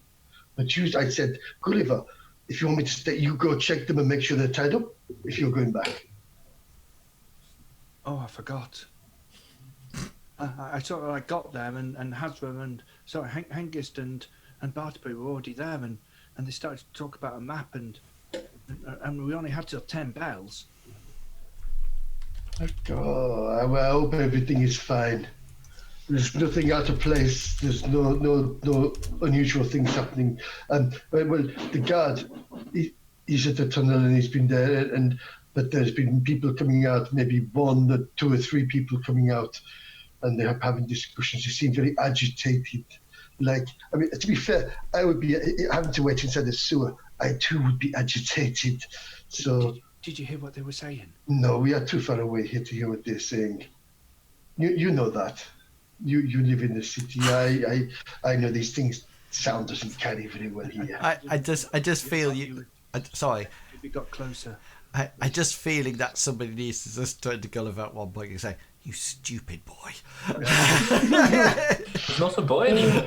A man. No, you wait till we grab his ear. Yeah. Come here. Yeah. So you're all at the top of the cliff. You do realise that where you can see on the map, so you're all sort of like here, you can sort of like take the long route down and then come round this edge. So you'll be sort of like, I'm just zooming in, you'll be sort of like here, but you'll still be sheltered from the cliff if you wish to get closer. It's up to you. But what is the plan here? I mean, I'm assuming that everybody's exchanged information here. I assume so too. Yeah. Yeah. So what is the plan? Are we killing the guards that are down there and taking the cargo ourselves to the rendezvous? Because these are the seamen from the ship, aren't they? They will not know Hengist or Bartleby. Yes, I think the time for deceit has ended in now.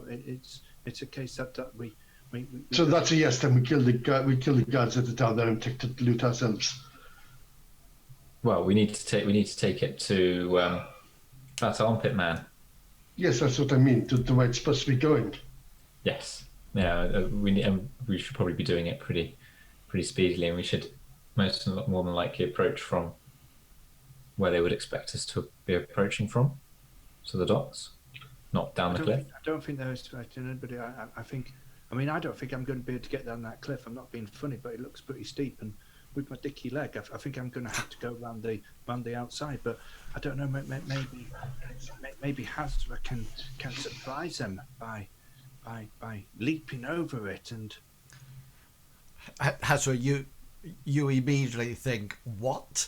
The drop is too. Yep. I can see my house from here. Was it monks in Advanced Dungeons and Dragons that they could? Say Featherfall, where it was now. Featherfall was the spell, but That's they had right. Safefall, and I think as long as they were in a certain distance from a wall, because they would use it, weren't they, to slow their defense? Yeah. Featherfall. Sounds like we were running in Shadowrun. Yeah, because they could do a lot of things, monks, couldn't they? Are they in 5th edition still? Yeah. So yeah, it's sort of like, because things like mystics in Mythras, they have skills. They have the skills of the monks. So they have things like arrow cut, killing hands. They can slow their heart rate down so they can breathe underwater more. Those are all sort of like the elements of the mystic. and their skills are all to do with meditation. So they're literally like the monks in Mythras. If you want to be a record breaker, you need meditation. Yeah. Yeah. If you're the tallest or the smallest. And if you really run, yeah. So what's Hasra, you sort of like look down and think, what? You think I'm actually jumping down that far? So what's going to be the plan? Okay, so the plan is that we're going to take the long way round and come up at them from the from the southeast. Yeah. Why not pretend to have Bartleby and Hengist walk ahead of us as if they are the two people bringing back the information? It's dark; they may not recognize them, and before they come into the light of the lantern, maybe you, Gulliver, can use your watery thing that brings people to us, and maybe bring the man with the lantern or his lantern to us, and then Hengist could maybe dispatch him. Or so somebody lead on with this, because that is, once we go into the sewer, I don't know. No, that's an excellent plan. Hasra, we'll do that. So Bartleby and Hengist, you go down, pretend to be the sailors. That Barney and we'll follow behind, but the distance, so that we're out of eyeshot. You know what I mean? So we're away from them, or shadowed by the silhouettes. Yeah. So you we're going to try to hide in their shadows. In a sense. So you would roll your stealth rolls in order to do that. So you want me to teleport the person with the lantern up to? No, to us. To come behind, and maybe I will dispatch him, or then this is going all to bones. Once you start talking, it gets bad. You teleport him to us, and then we can dispatch him away from the entrance. So not to Hengist and Bartleby, but to us. Yeah, I think so, because then that way the Hengist and Bartleby will still be in the darkness. Mm. Okay, I can do that. Walking forward towards the entrance, so it still looks as if they are being the people coming with the information. I'd like to think that maybe Hengist will also run back and help if need be. We won't be too far apart. No. I'm with it. Okay, so I really hope you are, Gulliver, because so let me just get so the guys at the front of the sewers or whatever person stick down. Bartleby and Hengist, you're going to go first with Hasra and Gulliver stealthing in, trying to keep in the shadows behind.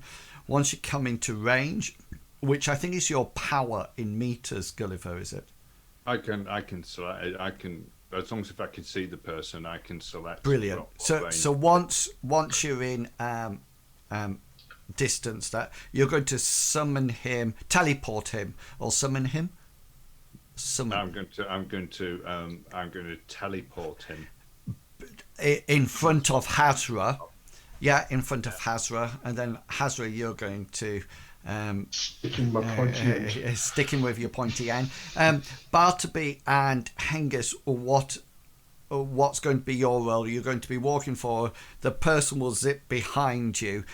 What are you two going to do then? Are you just stopping or carrying on? What? I figured we'd probably be the ones to secure the entrance, so we'd be moving forward as pointy things happen, and then wait there. Okay, got you. Okay, then. Bartleby would keep an ear out for Hasra sobbing from a wound or something. Yeah, or screaming or something. Run away! Yeah. I'm a sailor! Something similar, yeah. Okay, then, I'm just moving people around. I'll just be 2 seconds. I thought you were going to do that, but you're not going to do the easy plan. Nope. You're going to do Why would we do the easy plan? Yeah, you're going to do the super duper difficult plan. What was the easy plan? I am not Wander telling on, you. say hello. Okay Fall then. down the cliff. So let's stay at this place. So first things first. So you all start walking behind, and Hengist and Bartleby, you're in the lead, and you sort of like, I take it you're probably walking quite purposefully.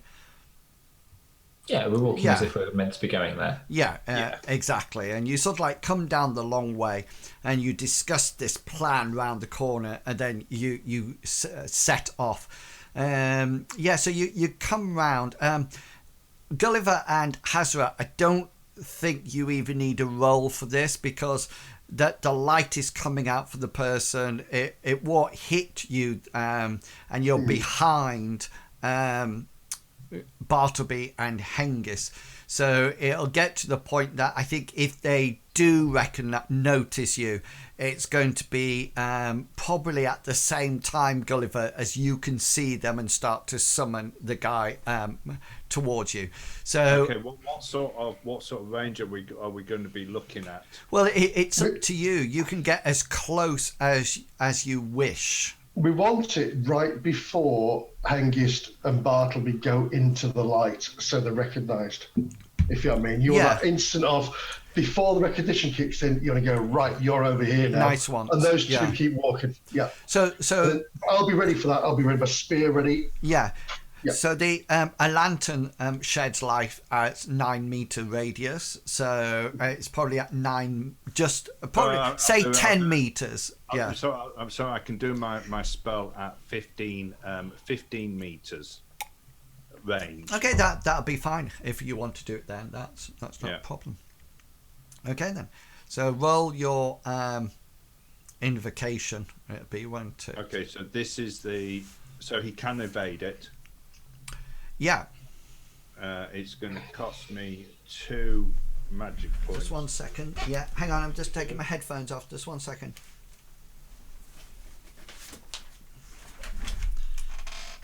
Sorry, my adventure sheet was elsewhere. Yeah, sorry. It's going to take how many seconds? It's going to take me 2 turns. Yeah, so that won't make any difference. So roll your what did you say it was? Endurance. It's Evade. Evade. Sorry. Okay, then got it. Yeah. And I got a 55. 55. So he's going to roll his evade, which is 40%. He gets a 22, but you're higher on your opposed roll. So he's sort of like, is this the one that the water appears around their feet? So basically, what I do is I summon up a bowl of water. I throw it at them. It goes on their feet, but then another one appears where I want it for them to, and it's almost like they fall through that water and come back up. Yeah. So you sort of like throw this sphere of water, and the guy actually sees it coming towards him, and he tries desperately to sort of like get out the way, but the water crashes or cascades around his feet, and all of a sudden there's a sort of like a sound as he sort of like is sucked almost like down into the water, and then suddenly appears in front of you, Hasra. So make your to hit roll, your combat skill. I just need to make sure that you don't fumble. That's basically what I'm checking. Yeah, so you will actually get two specials. One can be a crit. Indeed, yeah. So my specials would be choose location. Yeah. And just out of a moment, you would have noticed what armour he was wearing. Was he wearing a helmet? No, he's just like a normal sailor. Yeah, maximum damage then. Okay, so choose location, maximum damage. Okay then. So is this his head? Yeah. Oh yeah, head and half. But yeah. So do some. What will be your damage? So you can just tell me what. My damage would have been a direct 9. 9. Yeah. Okay then. So that's 5, -4. He needs to make his endurance check, because that's just given him a wound. His endurance is 36 and he gets a 53, so you sort of like whack him with your spear in the head, and he sort of like gives a huge gash down one side, but also the actual force of it whacking into his head actually sort of like almost like concusses him, and he collapses to the floor. He looks like he's unconscious. You would have to do a first aid or healing to see whether or not he's actually dead. The lantern, of course, falls to the ground. Let me just roll that. It stays alight. It just sort of like falls to the ground. If you remember, he was holding it onto a stick, and he collapses to the ground. What would you? So Bartleby and Hengist, you continue to walk. Yeah. And you enter the front bit of the actual entrance to the cave or the sewer system, and you hear a thud outside or something, and you sort of like figure that everything is going according to plan, and you come on to this map. Can you see anything on this map? Oh, hang on a second. Zoom out. No, that's exactly what I would like you to see.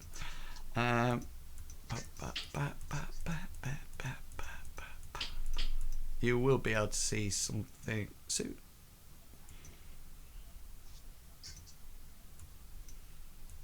Can you see something now? Yes. Yeah, so it seems to be almost like a rough cut tunnelway that you're stood in. You notice that you're actually stood in some kind of very slow moving sludge. You figured that it seems to be seeping off the walls and everywhere at this point. You don't think it's actually flowing. It just seems to be very stagnant. You sort of like think this might be from like an overflow. If the sewer system sort of like backed up a huge amount, or there was heavy rainfall, then it would probably wash down this tunnel. It's not very big.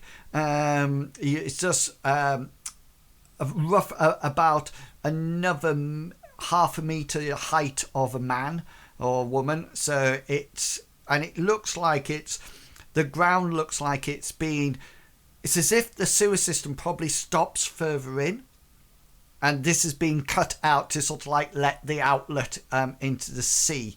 Like I say, the smell's not pleasant, and it's definitely not wet. It's not liquid. It's definitely more like sludge that you are walking in. So you're at the entrance. You can just see from the moonlight outside going in, and that's about it. Could you both make perception rolls for me, please? Gladly. By 3. But I used my last point of luck to do a reversal. Yeah, but by all means. And you, as you walk in, you notice ahead that there is a very dim flicker. And Bartleby, you're very familiar with this because it looks more like a candle rather than a lantern, and it's letting off some kind of light, and you can a small kind of light, and you can actually see the scene ahead of you. I'm just showing it now.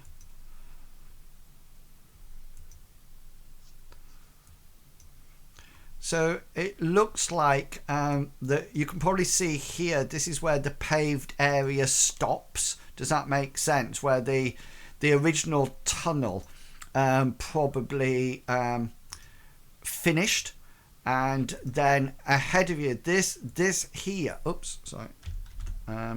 This here seems to be like a canal or something like this. This bit that you can just see here seems to be something that's floating on the water, and there seems to be the candle is just sort of like, I'll just pop it on with a little yellow dot for you. The candle's actually, I'll just put it as a cross, is here, and it's lighting up almost like underlighting the two sailors who are there, and they sort of like look up, and the light from their candle is sort of like illuminating half the way but not the whole way, but because of the moonlight outside, they sort of like see you, and they sort of like peer out at you, and they're only seeing you like silhouettes, with the moonlight behind you, and they sort of like look forward to you as you enter the tunnel, and what one of them looks, and you can see that they're sort of like squinting their eyes as if to get a better look at you, and they sort of like stare, and then one of them sort of like says, he sort of like looks and looks again, and then he sort of like says, is that you, Ruskin? Ruskin, is that you? Who's with you there?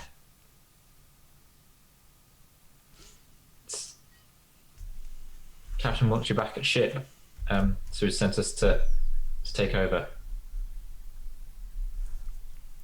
And you say that, and he says, who's that? That's not Ruskin. And you see that they draw out of their sheaths daggers, and you see them in the candlelight, and they say, who are you? And Bartleby, without responding to them, put his hand on Hengist and start praying quietly. So have you two stopped now? Yes. Okay. And Bartleby probably stopped Hengist when he saw the candlelight, maybe. I don't know. Okay, then. So you're going to start praying. Hengist, what are you going to do? Hengist will, after Bartleby puts his hand on Hengist's shoulder, Hengist will stop and whisper back, it's worth a try. And then he will draw his dagger. Okay, then. Let's dive into some... let's have some combat rounds done. Let me just clear the... so, Gulliver and Hasra, I'm going to put you on the map. So you... Just so that we can do initiative, yeah, so you can do initiatives. I'll put... Oh, Hasra's come across really tiny. And Gulliver is huge. That's because it's very, very cold. Yeah. Gulliver, can you... Oh, I've warmed up now. Yeah, you're not getting any bigger than that. Oh, I'm good on the internet to look if I can. Yeah, got it. There you go. Okay, then. So... Oh, what a time to get your maximum initiative roll, Hengist. What a time. And Hengist, remember, you're wearing leather armour, so be careful. Hengist also only has a dagger. I know. That doesn't matter. Okay, then. Let me just rearrange this order. Gulliver and Hasra, who has the highest initiative? Mine is 11. Mine is 12. Right, so it'll be that way round. So, everybody's got... Hengist, you've got your weapon drawn. They've got their weapon drawn. And Hengist, you go first. So Hengist is just going to move so that he's blocking both of them and Bartleby. So basically he's moving to stand in front of Bartleby so they can't again. Haven't we done this before? Did they not just move round and attack him? That's what they do, yeah. Yeah, the only way. Yeah, but this is to stop them throwing things at him. Yeah, they could have throwing daggers. Exactly, I agree with Hengist there. You always stand in front of me. Bartleby. Bartleby, yes. Bartleby, you're on 15. What would you like to do? I would like to pray for Amriel to give grace and protection to Hengist so that he doesn't die on this horrible night in a filthy sewer. Cool. Here's my exhort roll. I have no luck. But you don't need it. So let's... Because you're bathed in Amriel's light. I was going to say you are in the moonlight. Yes, you're actually reflecting. Some pray by night. Let's put that. Sorry. Okay. And Gulliver and Hasra will be saying that you're doing your combat. You know, you're just finishing off there. So, Gulliver... what I'd like to do in that moment of that is kick this person that's down on the floor. Yeah, hang on. Into... It's Gulliver first. He goes on 14. Right, okay. Yeah. So, Hasra, you've whacked this guy and he's down on the floor. These people come in. So, yes, Gulliver, it's your action first. Gulliver's concentrating on a spell. Okay. How many turns?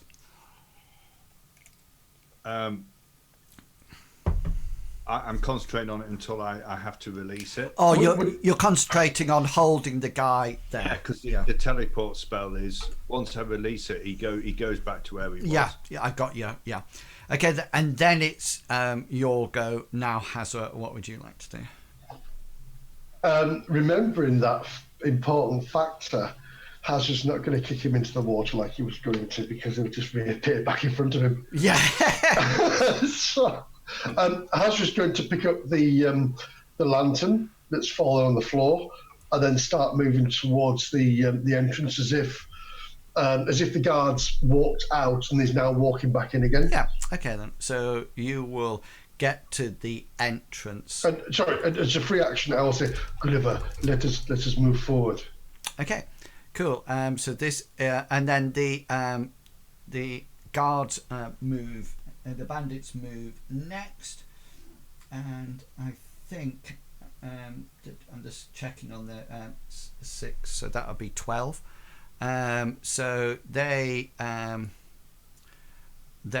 start to run.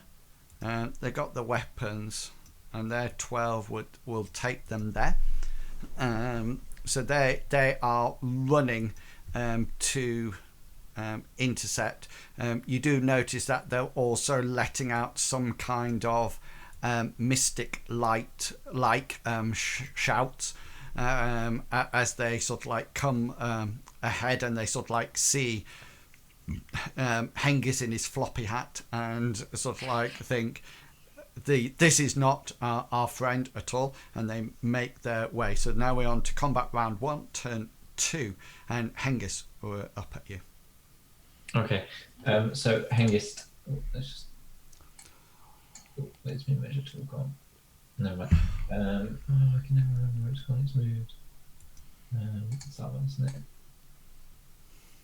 Yeah, just subject. So Hengist is going to move into combat with both of them. So he's going to... Okay, so you make your move into combat, and Bartleby, you're next up on 15. I'm going to continue praying. In fact, it probably sounds similar to the prayer and the exhortation of my goddess that I was just doing. Yeah. I want to pray for protection for myself so that I can assist Hengist. Okay then. Keep me from dying. Yes, that works. So cut off the. It gives you what's your intensity of it? 8. 8 armor to every location. Yeah. Yeah, so I'm like Hengist. Yeah, so yeah. Well, actually, I think you're probably better than Hengist. At the moment, you're a lot better than Hengist. No, but I can't really attack. Awesome. So. And you're better than Hengist normally as well. Yeah. So Gulliver goes next. And were you walking? Okay, so I'll release the spell and catch up to Hasra. Okay then. And then Hasra, you will have arrived at the entrance. Would we notice what's going on inside? Well, yeah, and you can take what we'll probably say is that your turn now is taken up having a quick look, so you can see Bartleby's there. Bartleby's there. You sort of like quickly take in, because we haven't even got 6 seconds yet, so you sort of like quickly take a look as you go into the area. So next it's bandits, and they sort of like lash out at Mr. Hengist with their daggers. Their dagger skill is 43, just so you know. 92 misses. Okay. Hengist won't parry that one. And 32 does hit. Hengist will. He's going to try and evade that one this time. Okay, yeah. He's going to try and duck backwards. Yeah, so just remember, are you rolling? Prone. Yeah, you dive out the way if you evade. Oh yeah, that's true. No, in that case he'll try and parry. Okay. With his little dagger. Parry away. Nope. Right. Can I use I'll use my point of luck and try and re-roll that. I thought you. I've not used luck. All right. Haven't I not? I don't think I used luck. Bartleby's used luck. I was blazing through mine. You might be thinking of me. I might. Oh no, I won't, because I can't remember. I can't remember if I have or not, so I won't. Well, no. If you have it, I mean, I can't see your character sheet. If it's not ticked on your box, then you've not used it, because you obviously must tick it off your box when you use it. Exactly. So you can roll your luck, and then I can look back and see. And then we can go through the video tomorrow and go, Splitter! Yeah, and then just like, you cheat. Oh, I didn't eat the last lambus bread. No, I don't think I have. So yeah, he will use his point of luck to re-roll. Yeah, good. Reverse. Oh, that's why. My bad. Yeah, so you actually will get a special. Okay. So where's the list of specials? So he will use overextend opponent. Okay. Do I get a roll? I think that one is where you can't attack next turn. Cool. Memory serves. Yeah. So I presume I still hit you then.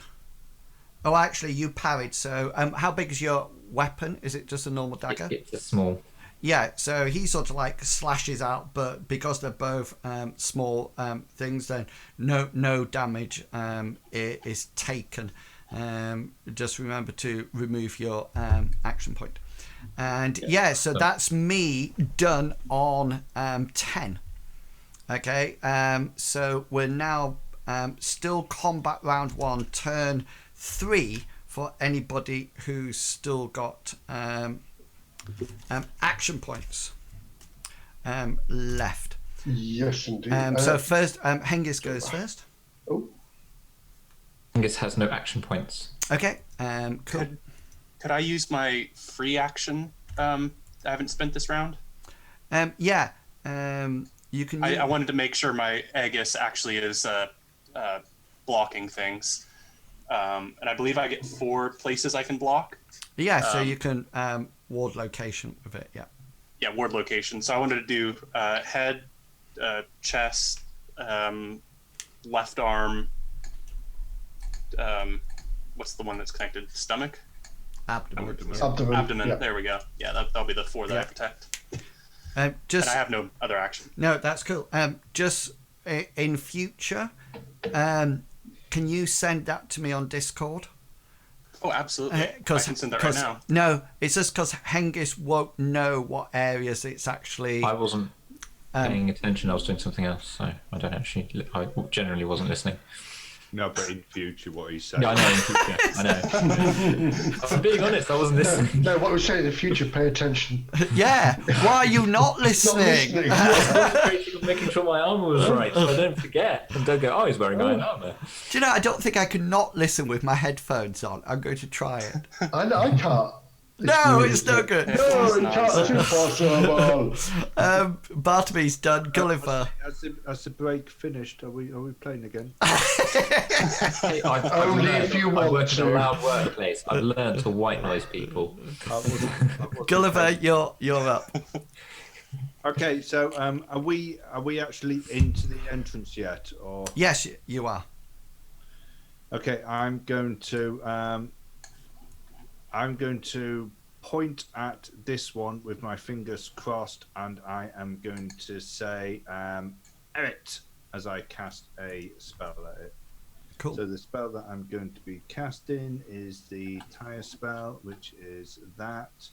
My roll is that. Nice. And you are listed with endurance. Yeah, nice. Thank you. Well, not thank you, actually. But never mind. Excellent. Hasra, do you have any action points left? I do indeed, sir. And as we've seen Hengist fighting two foes, he knows he's capable, but he actually knows that Hengist is used to fighting in armour, and he knows he's going to get hurt. So he's going to run forward and engage with the one on the left. Okay. Wow, you're massive now, aren't you? Yeah, thanks. Let's make you a little bit smaller. So all those oak branches eating in the forest. No, I think it's that instant stuff I bought earlier. excellent, and I'm out of actions, so therefore we are on to combat round 2. Combat turn 1, and Hengist, you are up first. So Hengist is going to, after making that permanent miss, is going to immediately follow up and try and skewer him with his dagger. Cool. So it's the one on the right, the one that got the blue dot on him. That is correct. And got an 84. Yeah. And a 91. So he can. He's not allowed to attack, but I think he can still parry, can't he? Yes. Yeah. It's just you can't attack. So his is 43. Yeah. So he'll use an action point to parry and fail. So I need special hit location damage. Okay. So special will be lead. I want my hit location on the left arm. Left arm. And how much damage? For 6 points of damage. Let's take it down to that. He needs to make an endurance roll of 36. Bing. He fails that. Dunk. So therefore, was it his left arm? Did you say Left arm? Yeah. So he sort of like whacks onto his left arm, and he sort of like lets out a squeal. It looks like his left arm is useless. But he probably did something stupid like try to parry it with his left arm and taken the damage on it. It looks like it's got a heavy gash on it and it'll bleed out, but he hasn't dropped anything at all. And then Bartleby, you're up next.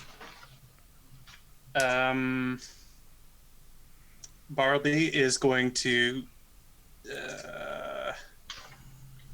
he's just going to move forward, but he's not engaging. He's just going to about there.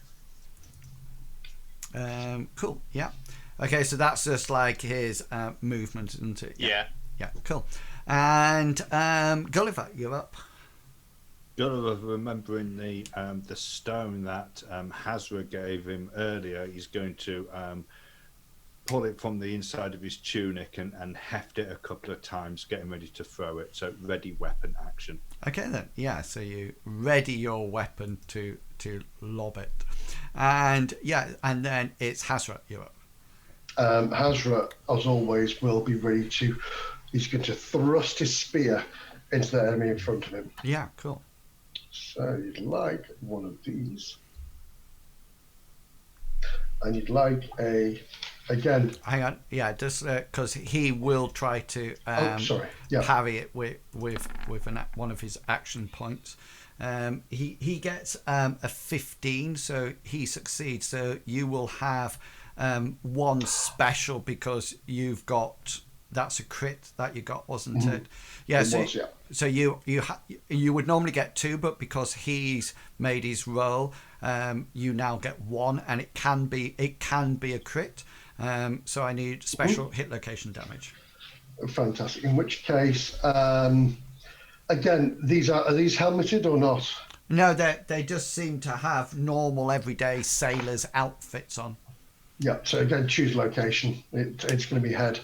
Okay, yeah. Damage-wise, again, will be, because I can't do that. Oh, 2. Oh. A letdown. Let down. That is let down. Why is it saying pale there? That's weird. Oh, no, it's because it... Oh, it's in notes. Yeah, sorry. It's in notes. Okay, then, and then it's... Sailor's time. They both have 2 actions, so they've used up one of their actions already to parry. So this is their second action being done. They are at 43. So this is the one against you, Hengist. That misses. And do you wish to parry? No, Hengist is happy for it to miss. Okay, and this one is against you. You should ask to parry before it happens, shouldn't you? No, we've looked at that, and in the rules it actually does state that you have a choice to parry after to see whether or not the attack rolls hit or not. So I get 8, which does hit, but it's not a crit. So yeah, you've got a dagger shot coming at you. I will parry that. Okay then, so roll away. Parry's extraordinary combat skill, isn't it? It is, so yeah. Yeah, and that's a good parry. How big's your weapon? Well, thanks for asking. It's a medium size. Yeah, so it whacks it, and it does. You sort of like get it out, and the dagger clanks onto the shaft of your spear, and that's it. So that is the end of combat turn 1 of the second round. So we're going back to combat turn 2 now. Hengist, you're up. Hengist is going to, seeing this guy's not surrendering, he's no hints of, he's going to follow up with another attack. Okay. 11. Hit. That will hit. He doesn't have any action points left, so he can't do anything like that. So I need special hit location damage. Okay. Special is going to be bleed again. Hit location. It's right arm this time. Yeah, nice. Damage is 4. That puts him. Let me just check. So that's still a serious wound, so he needs to make his endurance check. He's actually rolling because it's hard because of your tire spell, Gulliver. He rolls a 9. Let me just see. I'm getting the good rolls. 36. Hard would have been 23. Yeah. So you whack him into his arm. However, he doesn't. He doesn't fail his endurance, so he stays. Yeah, that's it. So I suddenly thought I was parrying, but yeah, no. But no, his endurance roll is versus the original attack roll. So in which case he doesn't succeed, because the original attack roll was 11, was it not? Yeah. So the original attack was 11. Yeah. So and he got 9. Yeah. So the 11, because you make an endurance roll, don't you, against the original attack roll? it's still an opposed roll, no matter what. So so I would have to have got more than 11 to actually win. Unless it's a crit. Yeah. Yeah, exactly. Yeah, unless it was a crit. So, so he then drops that guy now drops his weapon. Bartleby, what would you like to do? Bartleby is going to move up to this guy who just got downed, about there. Kind of like he was moving up to help pacify, but he's come a little too late. So just to move action. Okay, cool. Gulliver, you're on 14. Gulliver's going to, seeing that the target that he was going to throw at, he's going to turn around and he's going to keep an eye on the sewer entrance with his stone ready just in case he needs to throw it. Cool. Hasra. Again, I'm going to hit this guy with my spear. Okay, cool. Thrust forward. That hits, so special hit location and damage. Yeah, special's going to be. I'm going to try bleed this time. So you want location, which is that, and damage. 13 is his right arm. Right arm. Yeah, nice. Always a favourite. Damage will be.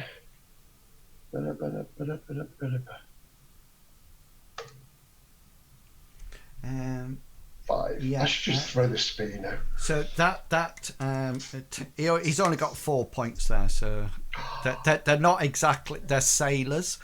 They're not combat experts or anything. So this is his endurance roll. He gets a 31 compared to your 29. And his endurance is 36. So now he actually keeps his weapon in his hand. Very well done. And that round, they don't have any more actions. So anybody, we're going to combat turn 3 now for anybody who's got actions left. Hengist. Hengist does. Right. Sorry, he needs to make another endurance as well for his for the bleed. Doesn't he? This one. Yeah, at the end of combat round. Oh, it's at the end. Oh, my apologies. Yeah. So Hengist does. Seeing that this chap is... Yeah, he's been disarmed, literally. Certainly has, yeah. Hengist will... he's going to attack, but he's going to try and lash out with his left hand this time. Okay, so that'll be unarmed. Intention, yeah, but it's with the intention. Oh no, that's brawn. It's with the intention of just before you roll it. Is he hitting with his left arm? Yes. Yeah, so it will be a hard rather than a standard roll because he is right-handed. So yeah, that's fine. And the intention is to try and compel surrender when he does. Yeah, okay then. So if he succeeds, which he does not succeed. Yeah, so you sort of like send a wild punch at his way, and he sort of like it doesn't even come close. It just sort of like whizzes past his nose. And Bartleby, you won't have anything left, I don't think. No. No. Gulliver. Yeah, I'm gonna delay just in case I need to use a free action. Or evade. Yeah, but Hasra, do you still have actions? No, I have none left. Okay, so we'll.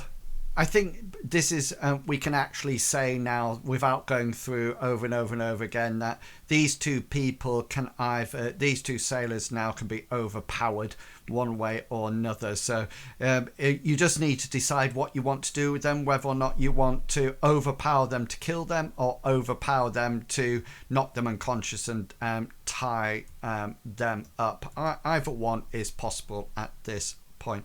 So so Hengist, you will be first. Are you killing them or he's going to knock his guy unconscious? Okay, tie him up. Yeah, so that one's knocked out unconscious. And Hasra, what would you like to do with yours? I'll wait for you to make your endurance roll to see if he bleeds out.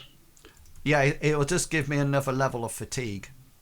All right, isn't it a rolling thing or not? Yeah. So I would. All a bleed does is that if I fail it, I gain a level of fatigue. That's right. Yeah, but isn't that every turn, or is that just one turn? Yeah, but that's what I'm saying. We're not. Otherwise, we'll just end up. Can you remember the caterpillar, the centipede? Yeah. I do remember that. which was as deadly. So all that happens is that they're overpowered. So it's just whether or not you want to knock him out or to kill him. Either or. You don't need to make any rolls or anything like that. No. Hasra will do what he does. He will finish the job. Okay. So this guy is dead, and this guy is unconscious, and and Gulliver, you're keeping an eye out. So just so you know what's up ahead, so this here, I'll just completely reveal it so you can see everything.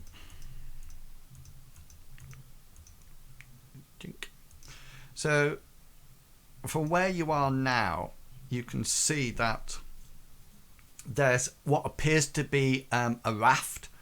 The raft is floating on some kind of stagnant sewer.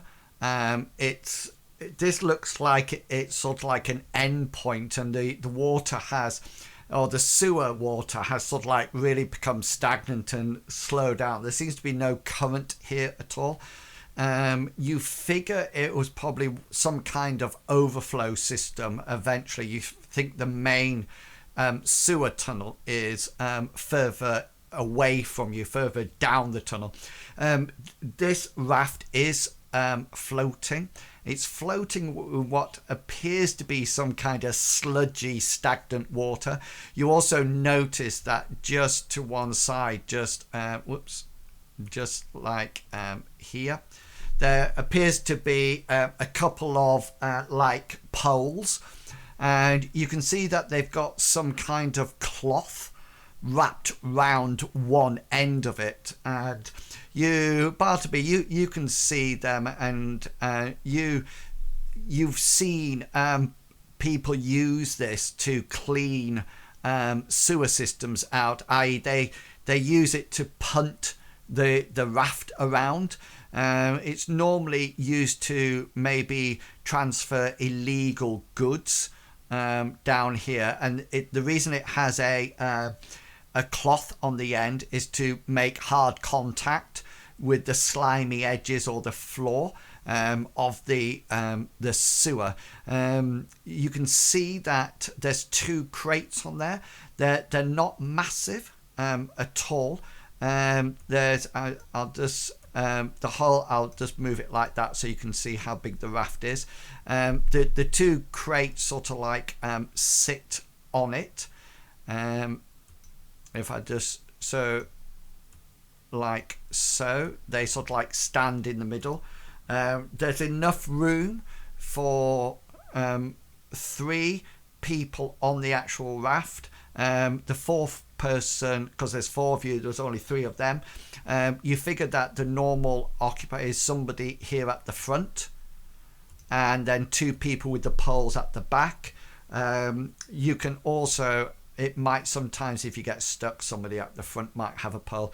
As you look at it, you sort of like can see that it's probably somebody could actually sit on the actual crates if you wish to move it. And Bartleby, you have a look at the map, and you notice that where the line starts, there seems to be like a little circle, and you think this is probably the start of this area, if that makes sense. The other thing that you do notice is that you can go out and get the lantern from outside, etc., to give you light, unless you brought your own light source down here. There is a candle lit as well, but apart from that, there's no lights in the tunnel. If you're wondering what the tunnel looks like, then it looks a bit like that. Gotcha. Hang on, it didn't come up. That's rather nice artwork. Thank you. So you can see the sort of like the water level, and that's there are ladders going up at various points, but you can see that it's quite it is liquid. It's definitely liquid, and it's definitely not transparent. It's definitely completely opaque. Yeah, what would you like to do? Well, I think that maybe perhaps Gulliver with the lantern sits on the top, and then Hengist and myself perhaps use the things to put the poles, and then Bartleby can keep a watch out at the front. With the map shouting directions, I think. Exactly. I think that's a good plan, Hasra. What are in these crates, though? It doesn't matter. I wouldn't, because remember, from what you told me from what the conversation in the inn, something got out of one of these things. That's the next shipment. Yes, Hasra. but do we know that something similar might be one of these things? I don't want to open a crate that something might jump out and eat me. They didn't seem to be as worried about that one, about this shipment, as the other one. Let's concentrate on the job at hand, I think, personally, and just, I mean, Gulliver, what do you think? Should we, and because my other worry is getting to the shop owner, this person we're going to, with open crates or crates that look like they've been opened, because you're going to be able to close them again properly. Is he going to say, is everything there? What's this? You've been tampering with my crates. Isn't that to our advantage? I mean, what do you mean? The whole idea is to try to annoy Sniffer as much as possible. I thought we were trying to find out as many contacts and people that he knew, that we knew about him, to get us closer to him. No, then, once we know this person, we can maybe then open the crate and say, let me have a look inside these. What are these? What are you dealing with? But if they think they've been double crossed, for example, if we empty the crates and put something else in and deliver them as normal, and then they think that they've got their goods, but then they open it and they haven't, and they think, well, Sniffer has double crossed us, and then they're not going to want to deal with him anymore. Sniffer is going to be out of pocket because they're not going to pay for the stuff, and he's not going to get his goods back. That could be an idea. Perhaps it's worth seeing what's inside and seeing if it's something we can dump as we go. The people in the bar, they did mention something about having taken care of a lady of sorts. I was just concerned that there might be a lady in the box. Quiet if there's a lady in there. Hopefully there's not Helena. Well, why don't we put these two people, these bodies, into these two boxes? How big are these boxes? Crates. Yeah. Right. If you stood next to them, they'd probably come up to your hip. Okay. You could easily get a body in there. Are they nailed shut? Yeah, they seem to be just like a packing crate. So you can see that they've hammered in nails over the lid. So it looks like the lid that comes off.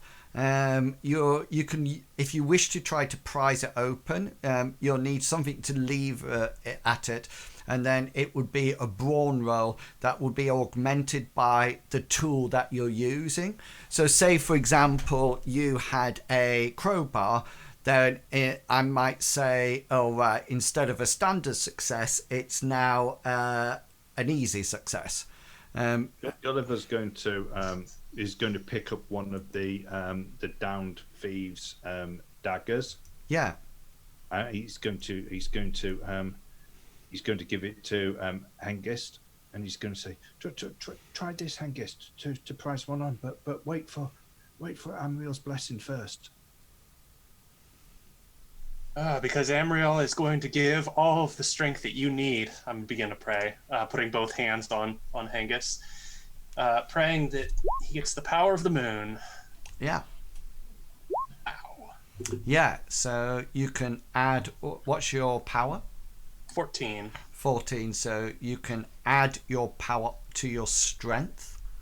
Yeah. So not to brawn directly, it goes to your strength. And then, yeah, so therefore, so if you're using a dagger, it'll have to be, it's a hard roll to bring it in. So off you go. Yeah, so you sort of like whack it in and sort of like try to prise it open, and you sort of like the blade doesn't quite get into the gap, and you can't seem to prise over the top. You don't think the dagger, Hengist, is long enough to get that leverage to pop it open. Plus, Gulliver was sat on it. Yeah. Didn't wait. All right. Well, Hengist, is there anything big you can use? If you wish to open it, you can find something bigger. Is there nothing in this room to... We are wasting time, I will say, but is there nothing else in this room you can use? not that I can. Let us go then in that case, because we're just looking at these boxes. About your boot, Hengist. You could use your boot on it. Could you use Hasra's spear? No. Lots of leverage on. That would give a lot of leisure. Actually, all three of you could bounce up and down. Yeah, no.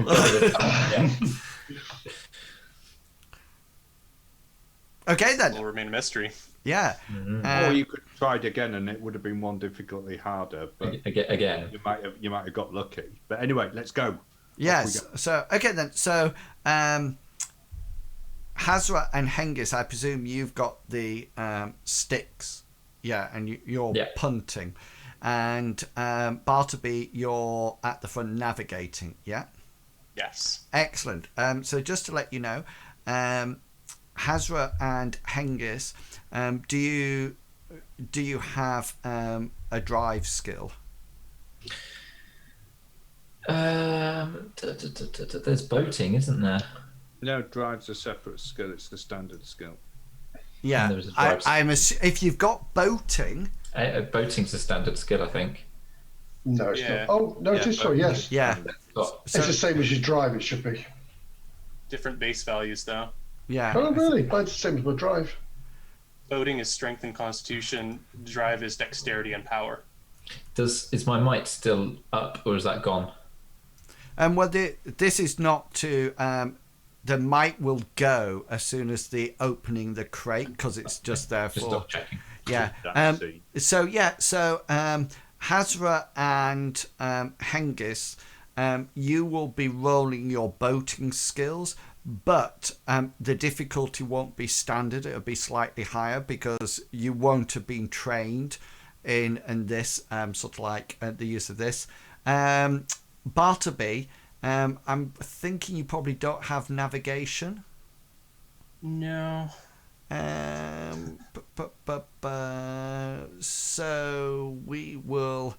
Okay, so what we'll do is that we will say that you're going to use boating as well. But if it was navigation, it would be a normal skill level. So you can use boating, and that will be unless you want to say another. I'm wondering. I want to say streetwise, but there's no way I can really argue that.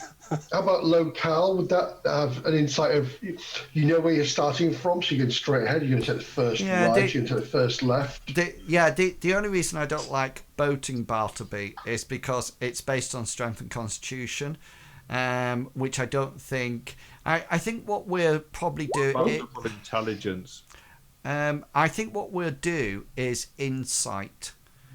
I think because that's intelligence and power, so I look at that as your your intelligence to read the map and your power, almost like your sheer luck of it's happening. So those will be the roles that we do as next week you cast off and start going to try to find Clarence. People must be... Gulliver, have you used up all your magic points? No, I've got one folk magic spell. All right. I thought at the beginning you said you had 2 points left. I was just thinking, No, I had ouch. two, I've got 2 sorcery spells, basically. If I cast my sorcery spells. Oh yeah, got you. Hengist, can you just make a normal brawn roll for me, please? I forgot about the guard, so that's fine. Cool, that's brilliant. Okay, so we will leave it there and ready for next time when you venture forth into the sewer, and hopefully with Bartleby's wonderful navigation and Gulliver and Hasra and Hengist punting along, you'll make this. I mean, what could go wrong? Well, it's not like we can sink it. No, what could go wrong? I seriously wonder. Sorry, did you did you take the candle and the lantern with you? Yes, we Oh, will. the lantern on the pole, definitely. Yeah, that's absolutely fine. Okay, brilliant. So well done. And probably one more adventure will finish it off, and then you can decide how you're going to shut down Sniffer, or whether or not it works or it doesn't. So well done. Some nice role playing, some nice getting out of tight corners, a little bit of combat as well. So yeah, good overall balanced gaming session tonight. So if you're watching, I hope you enjoyed the adventure tonight. Do come back next week when we'll have episode 4 of Shutting Down Sniffer. And let's hope that they are successful and Sniffer doesn't get a reboot, because otherwise things are going to get rather nasty. Does anybody have anything that they wish to say or announce? No, thank you. Nope. None from me. Excellent. So, I will be streaming tomorrow at 2 o'clock GMT time for a little bit more Elder Scrolls Online, as I continue to stream every day in December, day 15 tomorrow, so nearly halfway. Thank you for coming along and watching us tonight. Really hope you enjoyed it. Please remember to be who you are and say what you think, because the people who mind don't matter, and the people who matter don't mind. Have fun, and we will catch you all next week. And until then, happy Mythrasing. See you all later, people. Bye. Say goodbye. And ending. Bye. Bye.